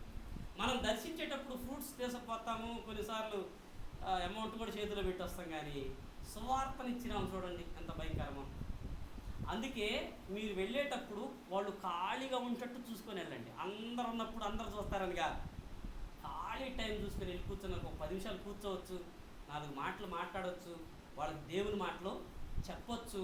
పాల్ యాంగిచో గారు అట్లాగే రక్షించబడ్డారు. చావు బతుకుల్లో ఉండి మంచం మీద ఉండి ఓ చిన్న అమ్మాయి, సండే స్కూల్ అమ్మాయి స్వార్థ చెప్తే రక్షించబడ్డాడు. ఆయన ఇప్పుడు ప్రపంచంలో గొప్ప సేవకుడుగా ఉన్నాడు. సో ఇది దర్శన స్వార్థ పరిచర్య. 5 వాంగ్మయం, లిటరేచర్, బుక్స్ రాయడం ద్వారా స్వార్థ పరిచర్య, కరపత్రికల పరిచర్య.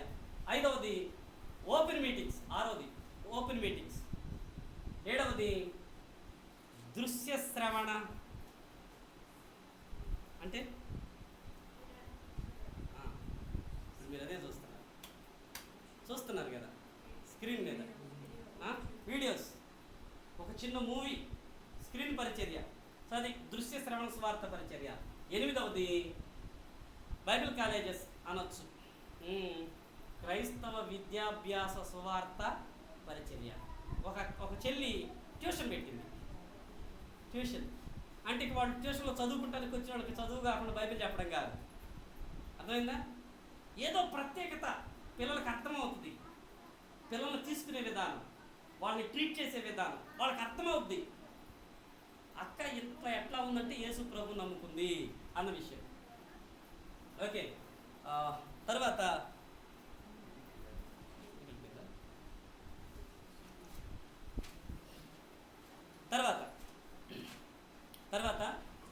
స్వార్థ పరిచర్యకు ఆటంకాలు. స్వార్థ చెప్పడానికి ఆటంకం ఇదే అసలు. ఇక్కడ ఇది చెప్పుకోవాలి మనం గట్టిగా. చాలాసార్లు స్వార్థ చెప్పాలని మనకు తెలుసా తెలియదా? ఈరోజు నేను కొత్తగా విన్నాననేవాడు నాకు తెలిసి ఇక్కడ ఎవరు లేరు. మనకు బాగా తెలుసు, చర్చిలో చెప్తున్నారు. ఎట్లా చెప్పాలో చెప్పకపోవచ్చు, కానీ స్వార్థ చెప్పాలనేది మాత్రం గట్టి మనకు తెలుసు. కానీ చాలాసార్లు మనం స్వార్థ చెప్పం. అలా స్వార్థ చెప్పకపోవడానికి కొన్ని కారణాలు ఉన్నాయి మన దగ్గర, కొన్ని ఆటంకాలు ఉన్నాయి. వాటిలో ఫస్ట్ది ఏంటంటే, అది నా పని కాదు.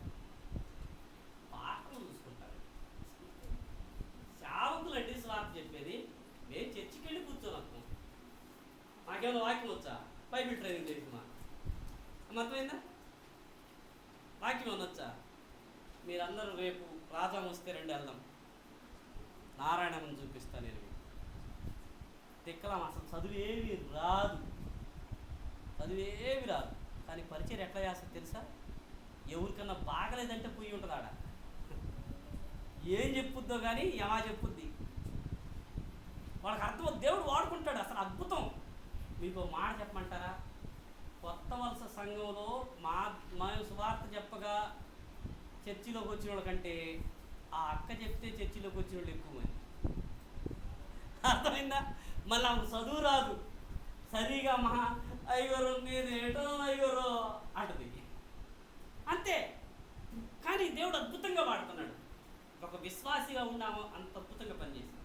చాలాసార్లు మనం అనుకుంటాం నా పని కాదు అనుకుంటాం. 2 నేను చేయలేను, నా చేత కాదు, ఇది ముందు నాది కాదంటాం. లేదు నీదే అంటే నాదేలే కానీ నాకు రాదు అనటం ఒక సాకులు ఎట్లాంటివి? సాకు ఒక పేరుంది. సాకు ఇంటి పేరు చెప్పండి.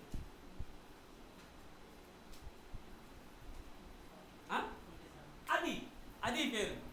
కుంటి సాకు అని ఎందుకు వచ్చింది అంటే సాకు ఎప్పుడు కుంటిదే.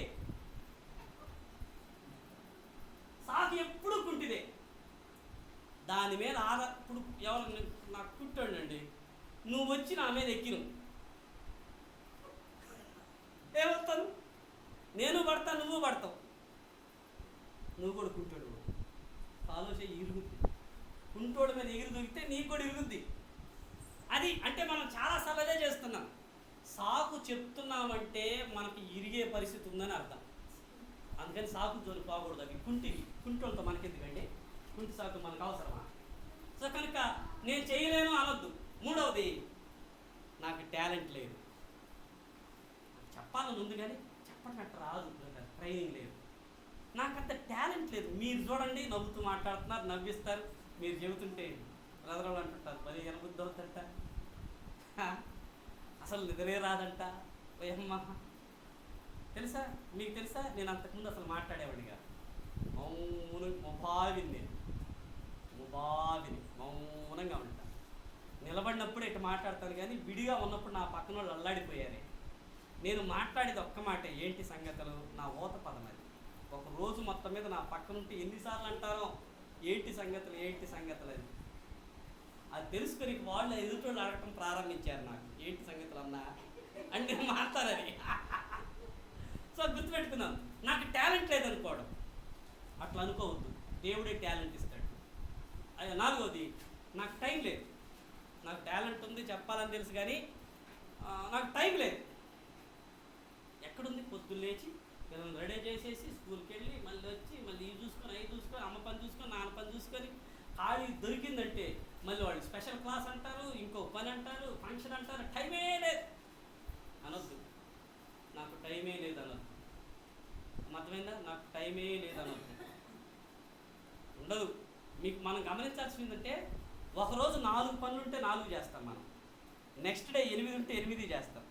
ఆ నెక్స్ట్ డే 10 ఉంటే, నిన్న నేను 4 చేశాను, ఈరోజు 8 చేయలేనని 4 చేసి కూర్చుంటావా?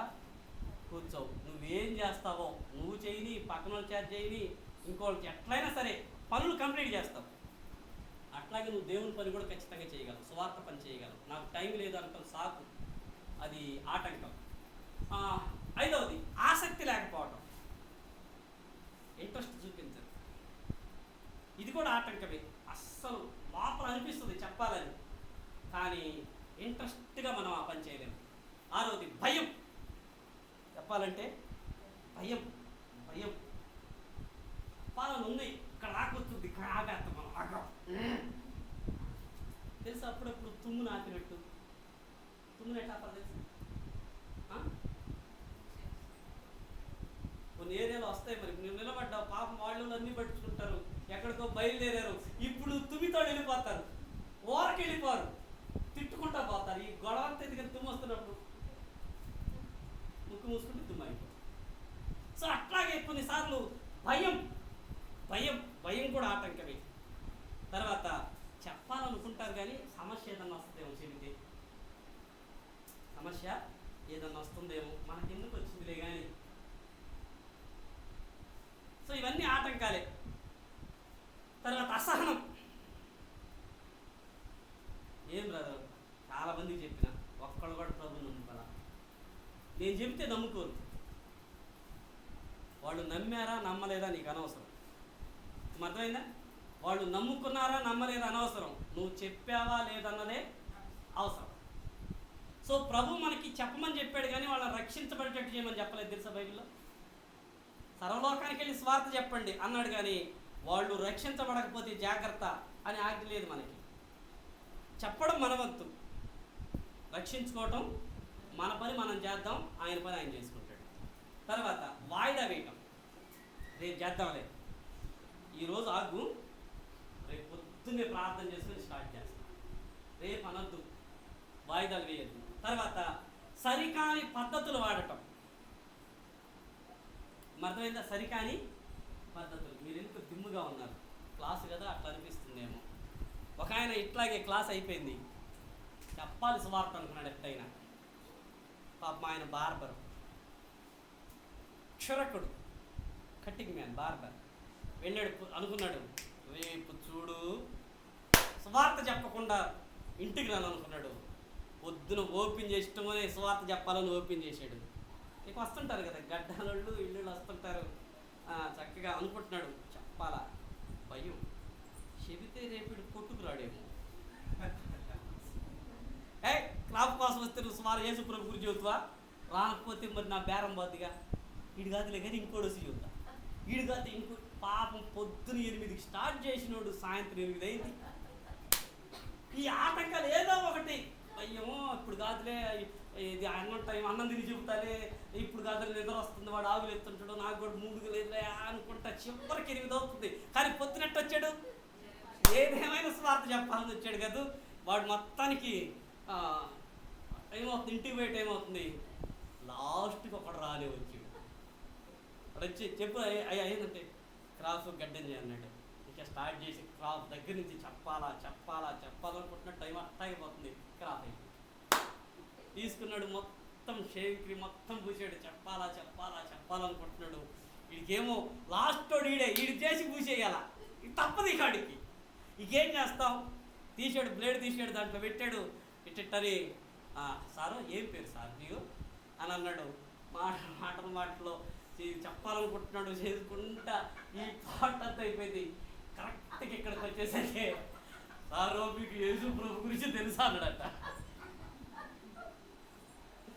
వాడనుకుని ఏందిరా వీడు ఎప్పుడు లేదు గొంతు మీద కత్తి పెట్టి యేసు ప్రభు అంటాడు, నాకు తెలియదు, నేను నమ్మనంటే ఇట్టంటే చేసేదేముంది అని.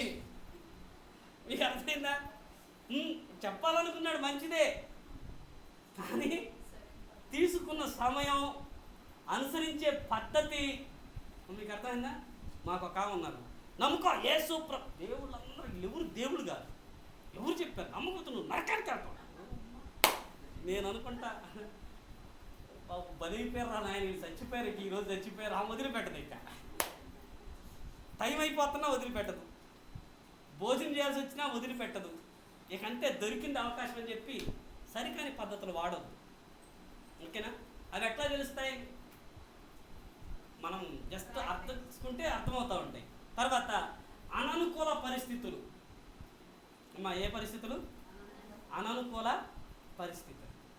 బస్సులో కూర్చున్నారు, వాడు దిగే స్టాప్ వచ్చిందనుకోండి, ఆపేయండి పర్లేదు, ఆగు,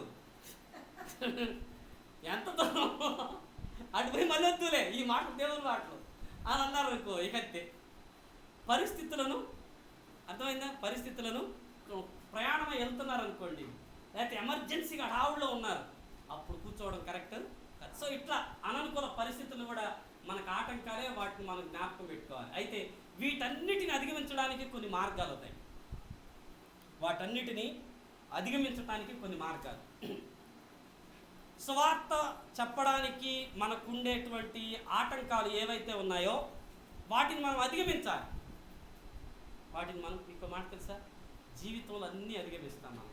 ఎంతమంది చిన్నప్పుడు హ్యాపీగా బ్యాగ్ ఎత్తుకొని స్కూల్కి పోయారు చెప్పండి? లేమా అందరు రెడీ చేయమని స్కూల్కి పోతారు, ఎంతమంది అన్నారు?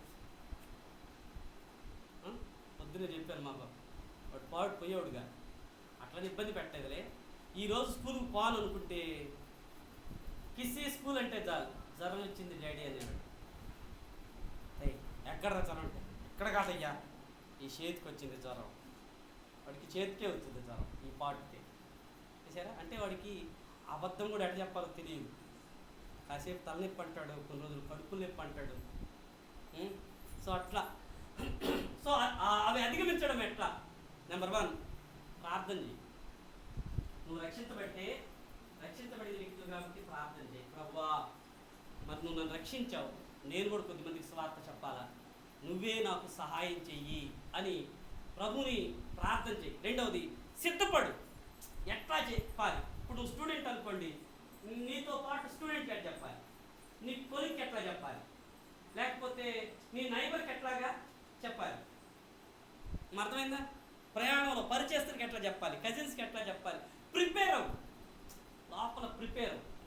ఎందుకంటే వాళ్ళ గురించి నీకు తెలుసు, నీ క్లాస్మేట్ కాబట్టి, నీ కొలీగ్ కాబట్టి, నీ కజిన్ కాబట్టి, నీ ఫ్రెండ్ కాబట్టి, వాళ్ళ గురించి నీకు తెలుసు కాబట్టి ఎట్లా చెప్తే వీళ్ళకి సరిపోతుంది అని సిద్ధపడాలి, ప్రిపేర్ అవ్వాలి. ప్రోగ్రామ్ సెట్ చేసి అలారం పెట్టుకున్నట్టుగా పెడితే ఆటోమేటిక్గా అది స్టార్ట్ అవుతుంది. సిద్ధపడాలి. మూడవది, పరిశుద్ధాత్ముడు మనకి సహాయం చేస్తాడన్న విషయం మర్చిపోవద్దు. కాబట్టి భయపడాల్సిన పని ఏమీ లేదు. పరిశుద్ధాత్ముడు ఖచ్చితంగా నీకు సహాయం చేస్తాడు స్వార్థ చెప్పడానికి, దేవుని మాటలు ఇతరులకు చెప్పడానికి, వాళ్ళు రక్షించబడడానికి పరిశుద్ధాత్ముడు ఎప్పుడు మనకు సహాయం చేస్తాడు. నాలుగవది ఆసక్తి కలిగి ఉండు. ఈరోజు నువ్వు ఎవరికి స్వార్థ చెప్పలేకపోయావు, ఏమి ఇబ్బంది లేదు. రేపు అనే రోజు ఖచ్చితంగా నీకు ఉంది. రేపు చెప్పగలుగుతావు. ఈరోజు చెప్పలేదని బాధపడద్దు, రేపు చెప్పగలుగుతావు. ఆసక్తి కలిగి ఉండు దేవుని పని చేయడానికి. ఐదవది ధైర్యంగా ఉండు. భయపడనవసరం. ఎందుకని? మనం ఒక మాట అంటాం, తప్పు చేస్తే భయపడాలి. మనం చేస్తుంది మంచి పని కదా, అవునా కదా? మనం చేస్తుంది మంచి పని, ఒక జీవితాన్ని కట్టే పని, ఒకళ్ళని నరకం తప్పించే పని, వాళ్ళ కుటుంబం బాగుపడే పని, వాళ్ళకి క్షేమం కలిగే పని. కాబట్టి ధైర్యంగా ఈ పని మనం చేద్దాం, భయపడనవసరం లేదు. ఎందుకంటే మీకు ఇందాక ఒక మాట చెప్పాను, పరిశుద్ధాత్ముడు మన దేహంలో ఉన్నాడు, మనకి సహాయం చేస్తున్నాడు కనుక, ఇంకో మనిషి ఉన్నాడు కనుక భయపడిన అవసరం లేదు. తర్వాత తగిన సామర్థ్యాన్ని దేవుడే ఇస్తాడు. చాలాసార్లు మనం ఏమనుకుంటుంటే, స్వార్థ నేను చెప్పలేను, నాకు ఆ టాలెంట్ లేదు, ఇందాక ఆటంకాలు చూసాం కదా. కానీ మీకు విషయం చెప్పమంటారా? మనకి సామర్థ్యాన్ని ఇచ్చేది దేవుడే, స్వార్థ చెప్పే సామర్థ్యం ఇచ్చేది దేవుడే, నైపుణ్యం ఇచ్చేది దేవుడే. అంటే అది ఎట్లా ఉంటుందంటే, నువ్వు పని చేస్తున్న కొద్దీ పదునవుతావు, పని చేస్తున్న కొద్దీ షార్ప్ అవుతావు. పని చేస్తున్న కొద్దీ వాడే కత్తి పెట్టేట్టుంటుంది, వాడని కత్తి పెట్టేట్టుంటుంది, వాడది తుప్పు బట్టి ఉంటుంది, ఉపయోగం ఉంటుంది. కానీ వాడేది షార్ప్గాను షైన్గా ఉంటుంది. షార్ప్ ఉంటుంది, షైన్ ఉంటుంది. అంతే. నువ్వు దేవుడు సామర్థ్యం ఇస్తాడు, ఖచ్చితంగా నువ్వు దాన్ని పనిలో పెడుతుంటే షార్ప్ అవుతావు.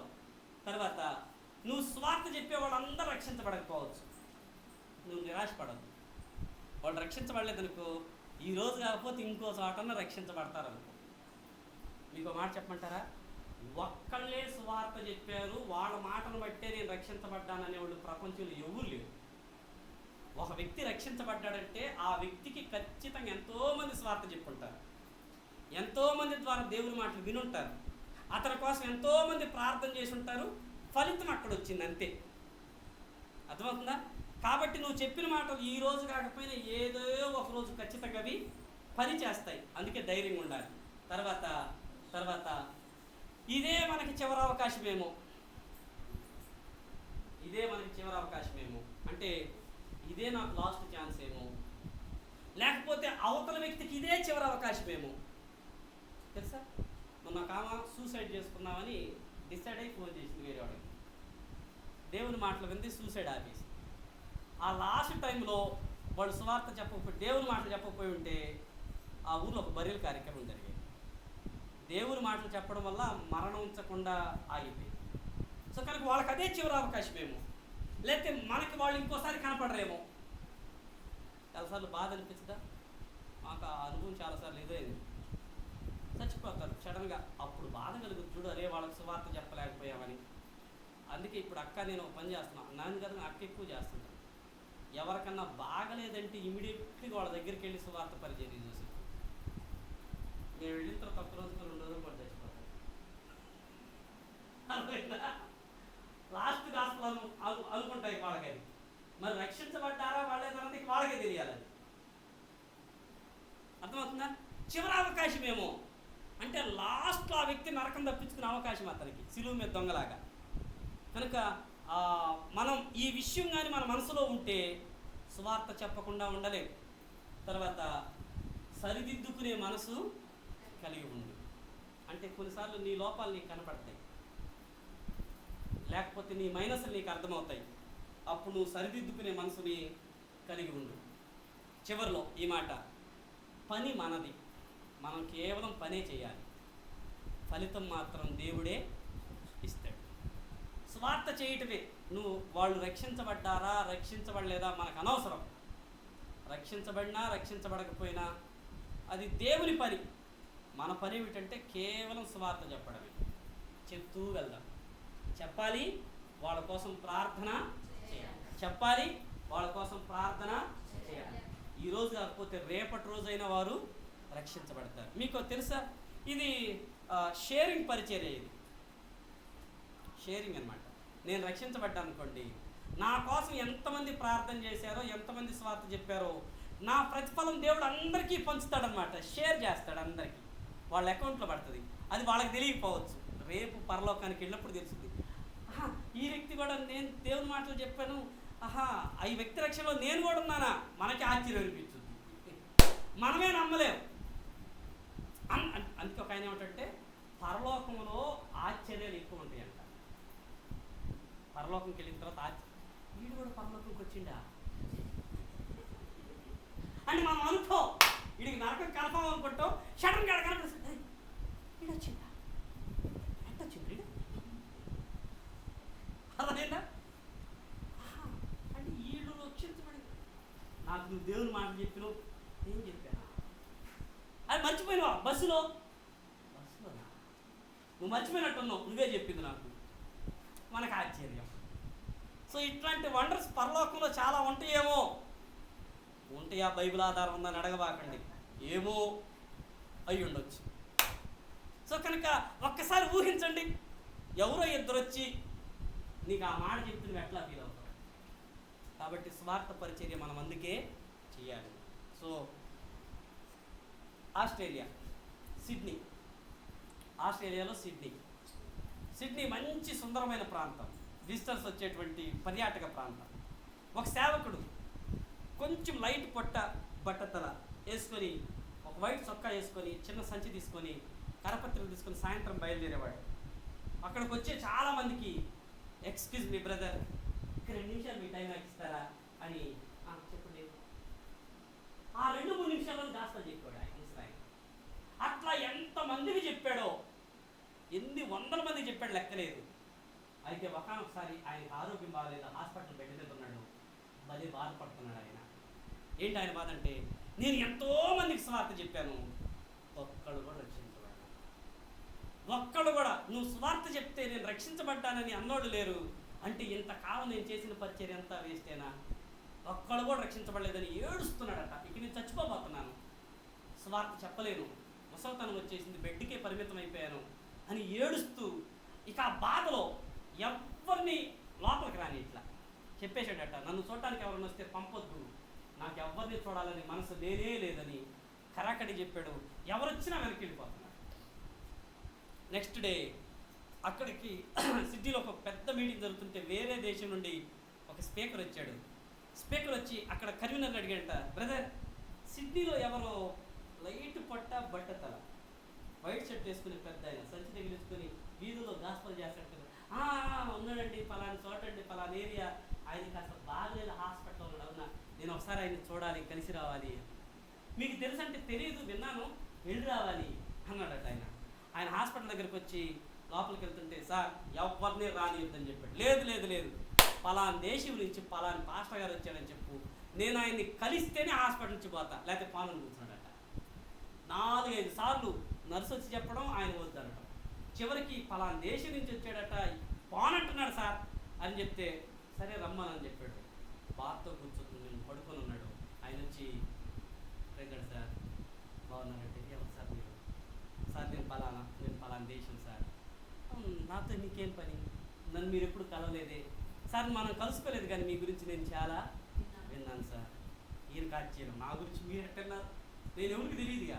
లేదు సార్, ఒకసారి జపాన్కి మీటింగ్కి వెళ్ళాము, ఆ మీటింగ్లో నా ముందు ఒక తమ్ముడు సాక్ష్యం చెప్పడానికి లేచి నిలబడి ఆ తమ్ముడు ఇట్లా చెప్పాడు, నేను ఒకసారి సిడ్నీకి వెళ్ళాను, సిడ్నీ వీధిలో నడుచుకుంటూ ఉండగా చిన్న పొట్ట బట్టతల వైట్ షర్టు బ్యాగ్ వేసుకుని పెద్ద ఆయన వచ్చి 2 నిమిషాలు టైం ఇస్తారని స్వార్థ చెప్పాడు, రక్షించబడ్డానని చెప్పాడు. అదేదో క్యాజువల్ అనుకున్నాను. జపాన్ అయిపోయింది, అమెరికా అయిపోయింది, ఇండోనేషియా, నేను ఏ దేశం పోయినా సాక్ష్యం చెప్పేవాళ్ళు ఎక్కువ మంది. నేను సిడ్నీ వెళ్ళాను, షెడ్ దగ్గర పెద్ద ఆయన ఆపాడు, చిన్న పొట్ట బట్టతల వైట్ షర్టు బ్యాగు, ఎక్కువ మంది సాక్ష్యం చెప్పగా నేను ఆశ్చర్యపోయానే, నేను ఏ దేశానికి వెళ్ళినా ఆ దేశంలో ఆ మనిషి గురించి వింటున్నాను, అసలు ఆ మనిషి ఎవరో చూడాలనుకుంటున్నాను, అందుకే ఇక్కడికి వచ్చాను, ఈరోజు మీటింగ్ ఉంది సార్, మిమ్మల్ని చూద్దామని వచ్చాననేసరికి ఈయన ఏడుస్తున్నాడట. ఈయన ఏడుస్తున్నాడు, భీకరంగా ఏడుస్తున్నాడు. ఇప్పుడు దాకా ఏమనుకుంటాడంటే, ఇంతకాలం నేను పరిచర్య చేశాను, సువార్త చెప్పాను ఇతరులకి, ఒక్కడు కూడా రక్షించబడ్డానని చెప్పలేదే, నా జీవితం అంతా వేస్ట్ అయిపోయిందా, నేను చేసిన పరిచర్య అంతా వేస్ట్ అని ఏడుస్తున్నాడు. కానీ ఆయన పరిచర్య ఫలితం ఎంత ఉందన్న విషయం అతనికి తెలియదు. తమ్ముడు చెల్లి, ఈ మాట చెప్పనేయండి, మనం చేసే పరిచర్య కొన్నిసార్లు మనకు కనపడకపోవచ్చు. కానీ దాని ఫలితం గొప్పగా నిలబడి ఉంటుంది.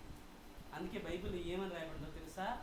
ఫలితం ఇచ్చేవాడు దేవుడే అని రాయబడింది. ఎందుకంటే ఆయన అక్కడుండి అన్నీ చూస్తున్నాడు, అన్ని దేశాలను చూస్తున్నాడు, అందరినీ చూస్తున్నాడు.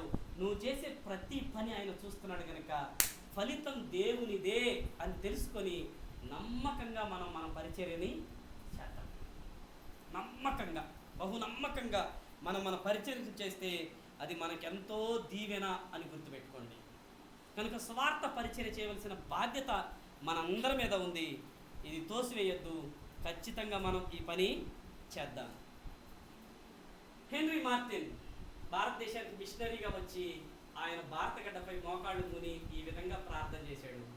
ప్రభువా, నన్ను ఈ గడ్డ మీదే కాలిపోని అన్నాడు. అంటే నేను ఇక్కడే పరిచయం చేస్తాను, నేను ఇక్కడే చచ్చిపోవాలి, ఇక్కడే నా బాడీ తగలబడిపోయినా పర్లేదు, నేను సువార్త చెప్పాల్సిందే అని అన్నాడు Henry Martin. Hyde, John Hyde, ఈయన వేరే దేశం, భారతదేశానికి వస్తాడు. గొప్ప ప్రార్థనాపరుడు అని పేరు పొందాడు. అందుకే ప్రార్థనాపరుడైన హైడ్ అని పిలుస్తారు ఆయన్ని. ఆయన ఇట్లా ప్రార్థన చేశాడు, తండ్రి ఈ ఆత్మను నాకు ఇయ్యి, లేదా నేను చచ్చిపోతాను. చూసారా, సువార్త చెప్పే విషయంలో వాళ్ళు కలిగి ఉన్న భారం చూడండి. మగవాళ్ళు అంటే వాళ్ళు ఎన్నైనా చేస్తారని మీరు అంటారా? ఈ తల్లిని చూడండి, ఆ తల్లిని చూడండి. శ్రీమతి కామ్స్టాక్ భారతదేశానికి మిషనరీ వచ్చేటప్పుడు తాను ఎంతో ప్రేమించిన తన బిడ్డలకు కన్నీటితో వీడ్కోలు చెప్తూ, మనసు రాయి చేసుకొని, గుండె కట్టెలు చేసుకొని కన్నీటితో చెప్తూ ఆమె ఈ మాట చెప్పింది దేవునికి, యేసయ్యా నీ నిమిత్తమే నా బిడ్డల్ని విడిచిపెట్టి నేను సువార్త చెప్పడానికి వెళ్తున్నాను. తండ్రి గారు ఆ మాట చెప్పింది. ఓ తల్లి, ఓ అమ్మ, దేవుని మాటలు ఇతరులకు చెప్పడానికి తన బిడ్డల్ని విడిచిపెట్టి వెళ్ళినారు. సువార్త పని కొరకు, దేవుని పని కొరకు వారు తీసుకున్న స్టెప్ ఎంత భారమైందో చూడండి, ఎంత భారమైందో చూడండి. అయితే మనం ఈ పనిని ఏం చేస్తున్నాం? ఎంత భారంగా ఈ పనిని ఎంచుతున్నాం? ఏమని బీచర్ ఈ మాట అంటాడు, వేదాంతం కాదు, వాగ్వివాదం కాదు, నశించుతున్న ఆత్మను రక్షించుటయే అన్నిట్లోకెల్లా శ్రేష్టమైన పని. అంటే నువ్వు ఒక వ్యక్తికి స్వార్థ చెప్తుంటే నీకు ఇన్కమ్ రాకపోవచ్చు, కానీ శ్రేష్టమైన పని చేస్తున్నావు అని గుర్తుపెట్టు. ఇక్కడ ఇన్కమ్ రాదు, కానీ పరలోక ధనం ఖచ్చితంగా.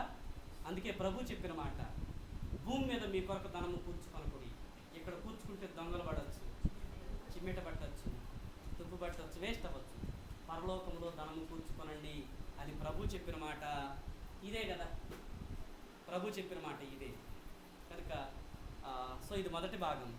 లేమన్ బీచర్ చెప్పిన మాట గుర్తుపెట్టుకోండి, ఆత్మలను రక్షించడం, స్వార్థ పని చేయటం ప్రపంచంలో ఉన్న అన్ని పనుల కంటే శ్రేష్టమైంది. అంటే నువ్వు ఒక వ్యక్తికి స్వార్థ చెప్తుంటే చాలా శ్రేష్టమైన పని చేస్తున్నామని అర్థం, చాలా శ్రేష్టమైన పని. సో మనం ఏమనుకుంటామంటే, నేను చేయలేను, నేను చెప్తే ఎవరు వింటారు, నా కష్టం, కొన్నిసార్లు నాకు అది కుదరదు అని నువ్వు అనుకుంటున్నావు కదా. కానీ బైబిల్లో ఒక ఆమెను నేను మీకు పరిచయం చేసి ముగిసి చేస్తాను. ఒక ఆమె సువార్త పరిచర్య చేసింది. వెల్ ఎడ్యుకేటా? కాదు. పేరుందా? కాదు. గుడ్ లైఫా? కాదు. ఎక్సలెంట్ పర్సనా? కాదు. ఎవరామె? ఆమె గురించి మనకు బాగా తెలుసు కదా. యేసు ప్రభు చెప్పాడు, నీకు 5 ఇప్పుడున్నవాడు మహాతల్లి. అవేం ఎగ్జామ్స్ అనుకుందా? తెలుగు తర్వాత హిందీ, హిందీ తర్వాత ఇంగ్లీష్ అనుకుంటా 5 అయిపోయారు. 6 లీడింగ్లో ఉన్నారు. లాస్ట్ ఎగ్జామ్ ఇక అదే సోషల్ రాస్తే కథం అన్నట్టు. జీవితాలను పాడు చేసిన ఆమె. ఇంకో మాట చెప్పంటారా మిమ్మల్ని నవ్వించడం కోసం? ఓ పెళ్లి జరుగుతుందట, ఫ్రెండ్ పెళ్ళి, ఖచ్చితంగా వెళ్ళాలి. అయితే పాప మాకు రాలేక ఒక గిఫ్ట్ ఇచ్చి పంపించింది. దాంట్లో ఒక గిఫ్ట్ కార్డు, ఏమంటారు, గ్రీటింగ్ కార్డు కూడా పెట్టి ఒక వచనం రాసి పంపించింది. నాకు యోహాను 4:18 అని. యోహాను పాప పైన రాసిందంటే మాయ్ అంటే ఫ్రెండ్స్ ఎట్లా మాట్లాడుకుంటారు, మాయ గారు లేదు వాళ్ళ భాష. అబ్బా మీరిద్దరు ఉన్నప్పుడే దీన్ని ఓపెన్ చేసి చదువుకోండి అన్నాడు. తీసుకెళ్తాను. యోహాను 4:18 ఉందంట. మా ఆయనకి ఎంత ఆశ్చర్యం కనిపించి బెస్ట్ ఫ్రెండ్ అంటున్నారు ఎన్నిసార్లు చెప్పిందని చెప్పి ఆయన ఓపెన్ చేసి గుండె జల్లు అంది. ఏముందాడా, నీకు 5 పెర్మిట్ ఉండిరి, ఇప్పుడున్నవాడు నీవాడు కానీ ఉందండి. భయపడి గుండె జల్లు అంది. ఇట్లాంటిది రాసి పెట్టింది నాకు, నా జీవితం పోయేదే అనుకుంటే ఫోన్ చేసిన అంటే తర్వాత అడిగితే తెలిసిందట, సారీ మా యోహానుకు ముందు 1 పెట్టడం మర్చిపోయినాను. ఒకటో యోహాను పత్రిక, అది యోహాను రాసిన మొదటి పత్రికని పెట్టబోయి 1 మిస్ అయ్యేసరికి అర్థం మారిపోయింది. రైట్. సమరయ స్త్రీ, మీకు తెలుసా సమరయ స్త్రీ కొత్త నిబంధనలో అద్భుతమైన సువార్థికురాలని తెలుసా మనకి. అసలు సమరయ స్త్రీ అంటే మనకు గుర్తొచ్చేది 6 భర్తలు, భయంకరమైన జీవితం, అసహ్యమైన లైఫ్. కానీ మీరు ఆశ్చర్యపోతారు, సుకారు అనే ఊరిని ప్రభు దగ్గరకు నడిపించింది ఆమె. సుకారు అనే ఊరిని అందరు బంధువులు కాదు, రాయ మర్రా నువ్వు చేతి మేము వింటమంటారు కదా. తెలుసా మీకు, 2 కిలోమీటర్లు మధ్యాహ్నం వేళ నీళ్ళు తోడుకోవడానికి ఒక్కటే పోయింది. అంటే ఆ ఊరు ఎవరు మాట్లాడరా ఆమెతో. అసలు మధ్యాహ్నం వేళ ఏ అక్క వాటర్ కోసం వెళ్ళదు, ఎవ్వరు వెళ్ళరు. అయితే ఉదయం లేకపోతే సాయంత్రం. ఏం మిట్ట మధ్యాహ్నం ఎందుకు వెళ్ళిందంటే అప్పుడు ఎవరు వెళ్ళరు కాబట్టి ఒక్కటే వెళ్ళింది.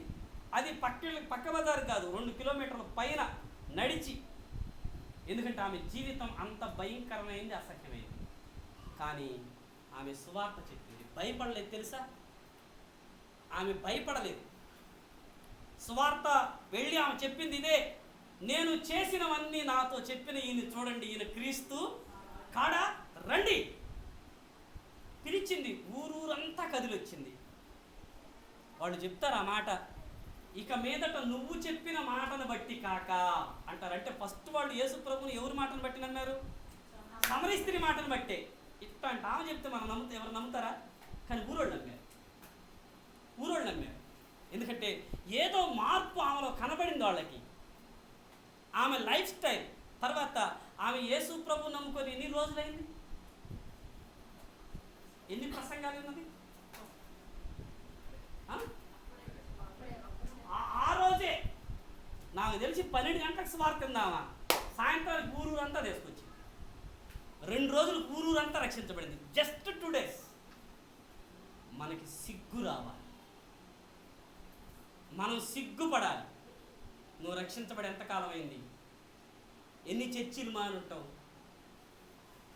ఎన్ని అద్భుతమైన ప్రసంగికులు చెప్పిన అద్భుతమైన మాటలు వినుంటావు? ఎన్నిసార్లు అన్నా భలే చెప్పారన్నా, అక్క భలే చెప్పింది కదూ అని ఎంతమంది చెప్తే నువ్వు గుడ్ సర్టిఫికెట్ ఇచ్చావు. మరి నువ్వేం చేసావు? స్వార్థ ప్రకటన ఎందుకు చేయడం లేదు? సమరయ స్త్రీ, నాకు సిగ్గండి, ఊర్లో ఎవరు మాట్లాడరండి, నేను ఎవరితో మాట్లాడనండి. ఆమెకు చెప్పుకోవడానికి బోర్డు ఉన్నాయి, కానీ ఆమె చెప్పలా, పరిగెట్టిందట. అసలు ఎట్లా చెప్పడానికి ఎట్లా పోయింది తెలుసా? బైబిల్ ఎట్లా పోయింది తెలుసా? పరిగెత్తి. చూడండి, యోహాను సువార్త 4వ అధ్యాయం ఆ వచనాన్ని మనం చూద్దాం. వాస్తవానికి ఇది కూడా ఒక క్లాస్, మనకి టైం లేదు కాబట్టి నేను బ్రీఫ్గా మీకు చెప్పే ప్రయత్నం చేస్తున్నాను. ఎప్పుడైనా వీలైతే మనం వాటిని నేర్చుకునే ప్రయత్నం చేస్తాం. యోహాను సువార్త 4వ అధ్యాయం, యోహాను సువార్త 4వ అధ్యాయం 28వ వచనం. ఆ స్త్రీ అమ్మ అదే చదువుతున్నారా? 28.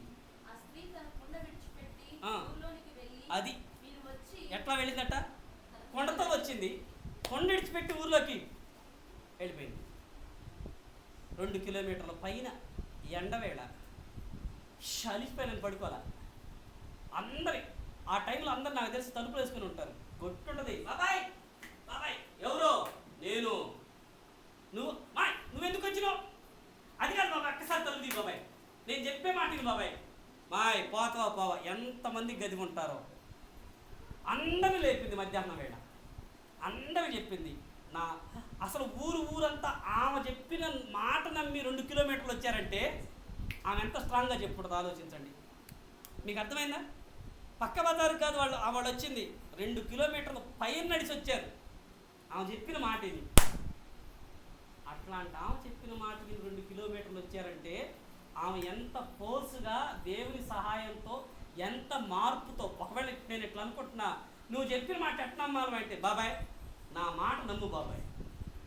పిన్ని ఎప్పుడన్నా మీ ఇంటి తలుపు తట్టానా? ఈరోజు ధైర్యంగా వచ్చి నేను చేసినవన్నీ నాతో చెప్పినవాడని చెప్తున్నానంటే, ఒప్పుకుంటున్నానంటే చాలా మీకు. మీరు నన్ను ఒక రకంగా చూస్తేనే తిట్టాను మొన్న, కానీ ఇప్పుడు నేనే వచ్చి చెప్తున్నా నేను ఇట్లాంటి దాన్ని అని. అది చాలా మీకు. రండి. ఏం చెప్పిందో కిలోమీటర్ నడిచి వచ్చారండి ఊర్లో వాళ్ళు. ఊరంతా కలిసి వచ్చారు. ఎంత అద్భుతంగా సువార్త చెప్పిందో. కనుక దాన్ని గుర్తుపెట్టుకోనండి. మనం దేవుని మాటలు ఇతరులకు చెప్పవలసిన వారమై ఉన్నాం. సిగ్గుపడద్దు, భయపడద్దు. ప్రభు నీకు సహాయం చేస్తాడు. కానీ ఇది గుర్తుపెట్టుకోండి, ముందు ప్రిపేర్ అవ్వండి. యేసు ప్రభు శిలువ మరణం, పునరుద్ధానం ఉండేటట్లుగా మీ మాటలు సెట్ చేసుకోండి. దేవుని మాటలు మీరు చెప్తే ఆయనే నీళ్లు పోసి వృద్ధి చేస్తాడు. ఎంత ఘోరమైన వాళ్ళైనా రక్షించబడతారు అన్న విషయాన్ని గుర్తుపెట్టుకోండి. ఎంత దారుణమైన వాళ్ళైనా, ఎంత భయంకరమైన వ్యక్తులైనా రక్షించబడతారు. మీరు ఈ స్టోరీ చూసి ఉంటారనుకుంటున్నాను నేను. ఈ స్టోరీ వీళ్ళు తెలుసా? జీమ్ ఎలియాట్, ఈయన వైఫ్ ఎలిజబెత్ ఎలియాట్.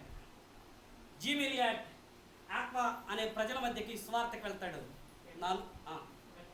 ఒక తెగ, అమెరికాలో ఒక అనాగరిక తెగ, వీళ్ళు నరమాంస భక్షకులు.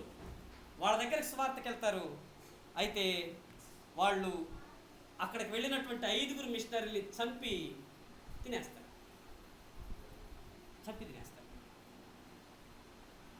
అర్థమైపోయింది, జీమ్ ఎలియాట్ వెళ్ళిన బృందం నరమాంస భక్షకులకు ఆహారం అయిపోయారని అర్థమైపోయింది.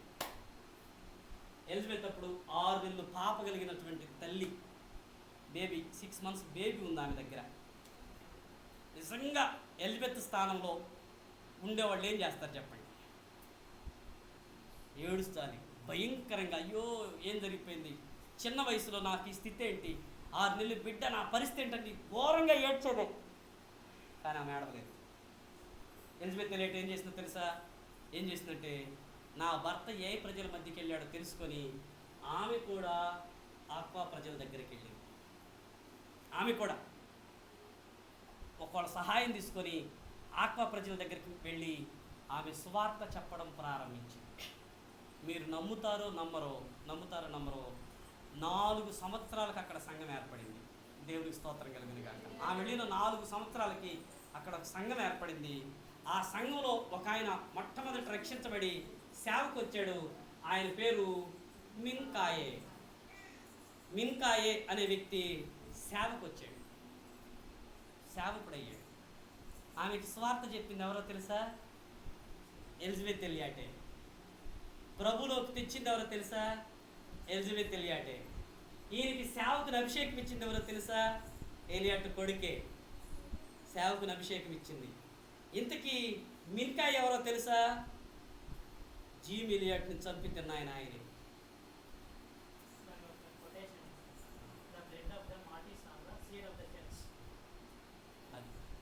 అర్థమైందా? జీమ్ ఎలియాట్ని, ఆ విషయం ఎలిజబెత్కి తెలుసు. నా భర్తను చంపి తిన్నది ఇతనే అని ఆమెకు తెలుసు. తెలిసిన స్వార్థ చెప్పి ప్రభులోని నడిపించింది. ఉక్రోష పడలేదు. తన కొడుకు తెలిసిన సేవకునిగా అభిషేకం ఇచ్చాడు. రీసెంట్గా 10 సంవత్సరాలు ఆయన చనిపోయి మన ఇండియా కూడా వచ్చాడు ఆయన, మిన్కాయ్. సో కనుక గుర్తుపెట్టుకోండి, ఒక సాధారణ వనిత 6 నెలల చంటి బిడ్డను ఒళ్ళో పెట్టుకొని అడవుల్లోకి వెళ్ళింది. భర్తని ఎవరు చంపారో వాళ్ళకే స్వార్థ చెప్పింది. ఆమె ఎంత తెగువ కలిగిన ఆమె. నేను ఇది ఎందుకు చెప్తున్నానంటే, మనకి సిగ్గు రావాలని, మనకి పౌరుషం రావాలని, సిగ్గు కలగాలి. అరే వాళ్ళంతా త్యాగం చేశారు, వెళ్ళి ఒక తెగను రక్షించారంటే చూడండి. మీరు వాళ్ళు రక్షణలోకి నడిపించింది నరమాంస భక్షకులను. అయితే ఇప్పుడు నేను చెప్పే మాట ఏంటంటే, వాళ్ళందరినీ రక్షించింది నీవి కాదు, ప్రభువే. ఈమె వెళ్ళింది, ప్రభు కార్యం చేశాడు. నీవు నేను కూడా వీళ్ళు వెళ్ళినట్టుగా మనం వెళ్తే, మనం అంటే వెళ్ళడం అంటే మాలాగా సేవకి వెళ్ళిపోమ్మని నా భావన కాదు. వెళ్ళడం అంటే సువార్త చెప్పాలనే మనసుతో మనం గడప దాటితే, అది స్కూల్ అవ్వచ్చు, కాలేజ్ అవ్వచ్చు, పొలం అవ్వచ్చు, ఏదైనా సరే మనం దేవుని మాటలు చెప్పాలనే భారంతో మనం కాలు బయటికి పెడితే ప్రభువే మనతో వచ్చి ఆయన కార్యం చేస్తాడు. కఠినమైన వాళ్ళని నరమాంస భక్షకులు రక్షించబడితే మన చుట్టూ ఉన్న భోగాపురం ప్రజలు అంత కష్టమైన విషయమేమి కాదు. కనుక గుర్తుపెట్టుకుందాం, ఈ మాట గుర్తుపెట్టుకుందాం. సో చరిత్రలో చాలామంది కఠినమైన వాళ్ళు రక్షించబడ్డారు. కారణం ప్రభు వారికి సహాయం చేశాడు. ఈరోజు నీవు నేను స్వార్థ చెప్తే ప్రభు ఖచ్చితంగా వారిని రక్షణలోనికి తీసుకొని వస్తాడు. వాళ్ళు రక్షించబడతారు. రక్షించబడితే ఉండే మేళ్ళు ఏంటి ఇందాక విన్నాం, వాటన్నిటినీ మనం పొందుకొనగలుగుతాం. మరి నీ తీర్మానం ఏంటి? ఒక భయంకరమైన జీవితంలో అందరి చేత తృణీకరించబడిన సమరయ స్త్రీ ఒక ఊరికి స్వార్థ చెప్పి ప్రభు దగ్గరికి తీసుకొని వచ్చింది. 6 నెలల పిల్లల తల్లి, భర్తను కోల్పోయి ఆమె ఆవేశంతో వెళ్ళలేదు తెలుసా. మంచిగా నిర్ణయం తీసుకొని వెళ్ళింది. 6 నెలలు అడవిలో, ఎలాంటి ఫెసిలిటీ అడవిలో బ్రతికి 4 సంవత్సరాలు ఉండి సువార్త చేసి ఒక తెగనే ప్రభు దగ్గరికి తీసుకొని వచ్చింది ఆమె. మరి నీ పరిస్థితి, నా పరిస్థితి, నీ నిర్ణయం ఏంటి? మీకు మాట చెప్పమంటారా? ఈ మాట చెప్పి ముగిస్తాను. పరలోకంలో ప్రభు అత్యంత ఆసక్తిగా ఇక్కడ ఉన్న వాళ్ళు ఎలాంటి నిర్ణయం తీసుకుంటారా అని చేతులు కట్టుకొని ఆయన చూపు నీ మీదే ఉంది. నేను నీ వైపు చూస్తున్నట్టుగా, నీ కళ్ళ వైపు చూస్తున్నట్లుగా ప్రభు నీ వైపే చూస్తున్నాడు. నీ కళ్ళ వైపు చూస్తున్నాడు. ఎందుకంటే నీ కళ్ళు నువ్వేమి నిర్ణయం తీసుకుంటాయో నీ కళ్ళలో చూసేవాళ్ళకి తెలుస్తుంది. కాబట్టి నీ వైపే చూస్తున్నాడు, నువ్వే నిర్ణయం తీసుకుంటావు. ఇదిగో అనుకోకుండా ఈ క్లాస్ అయినా దీని వెనక దేవుని హస్తం ఉంది. మనం అనుకోకుండా అనుకుంటున్నాం, కానీ ప్రభు అనుకున్నాడు. నేను ఎప్పుడు అనుకున్నదే ఈ మాటలు మీకు వినిపించాలనుకున్నాను. ఎందుకంటే మీలో సమరయ స్త్రీలాగా స్వార్థికులు లెగవాలి. నీ ఉన్న స్థలంలో స్వార్థ చెప్పాలి. ఎలిజబెత్ ఎలియట్లాగా సువార్త కొరకు నడుము కట్టేటువంటి వారిగా ఉండాలి. సువార్తను ఖచ్చితంగా చెప్పగలగాలి. ఖచ్చితంగా నువ్వేం చెప్పలేకపోవచ్చు. ఒకవేళ బైబిల్ ఇట్లా చెప్తుంది అవన్నీ నేను చెప్పలేను, నాకు తెలియదు, నువ్వేం చెప్పొద్దు. ప్రభు చెప్పిన మాట మార్క్స్ వార్త 5వ అధ్యాయంలో ప్రభు చెప్పిన మాట గుర్తుందా?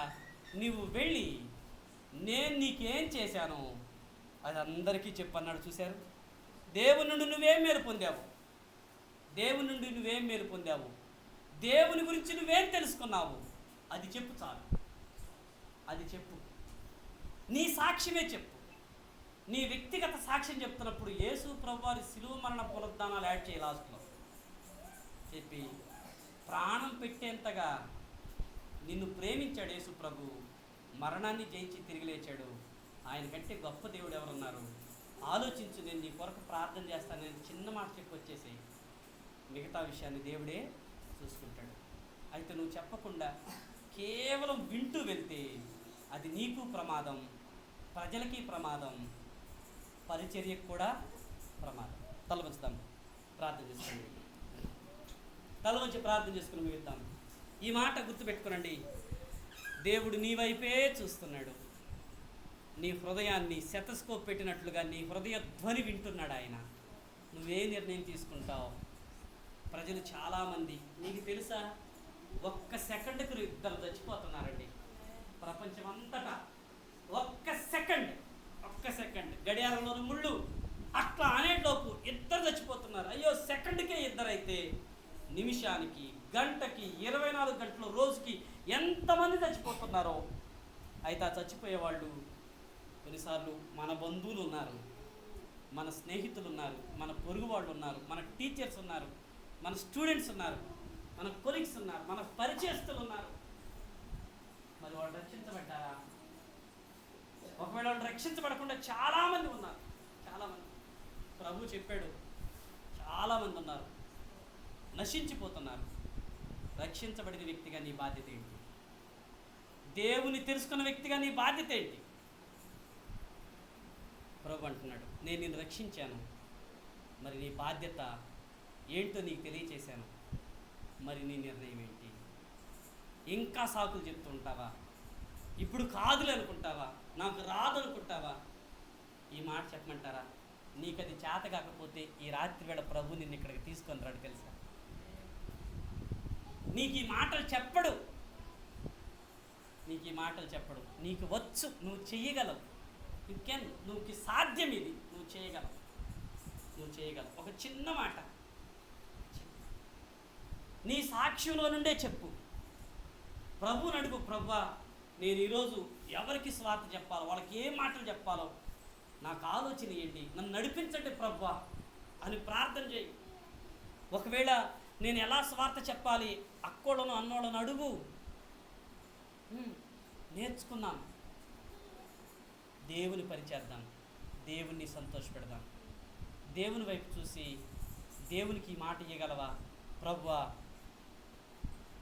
నేను స్వార్థ ప్రకటించే వ్యక్తిగా ఉంటానయ్యా, ఆసక్తి కలిగి ఉంటానయ్యా, నీ పని చేస్తాను, నిన్ను సంతోషపెడతాను ప్రభువా, నిన్ను సంతోషపెడతానయ్యా, వెనకాడను, నాకు సహాయం చేయండి.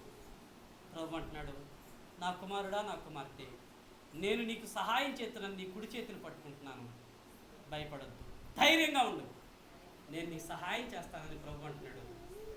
నా చేతి నీకు ఇస్తున్నాను ప్రభువా, ఈ తీర్మానంలో నువ్వు బలపరచమని ప్రభువును అడగలవా? ఆయన సహాయం చేస్తాడు, ఈ పనిలో ఆయనను వాడుకుంటాడు. ప్రార్థన చేద్దాం. ఎవరికి వారు మనసులోని ప్రార్థన చేసుకునండి. సువార్త ప్రకటిస్తాను ప్రభువా, నాకు సహాయం చేయండి, నన్ను బలపరచండి. ప్రార్థన చేసుకున్నాను.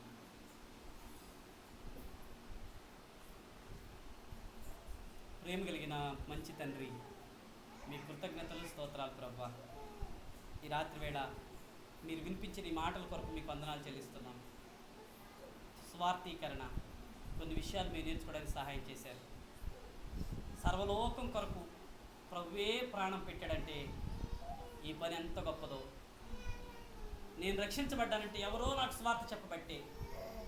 మరి రక్షించబడి నేను నా బాధ్యత ఏంటో మీరు నాకు గుర్తు చేశారు. మరి ఇక్కడున్న వాళ్ళు ఎంతమంది తీర్మానం తీసుకున్నారు అయ్యా, వారి చేతిని మీరు పట్టుకోనండి.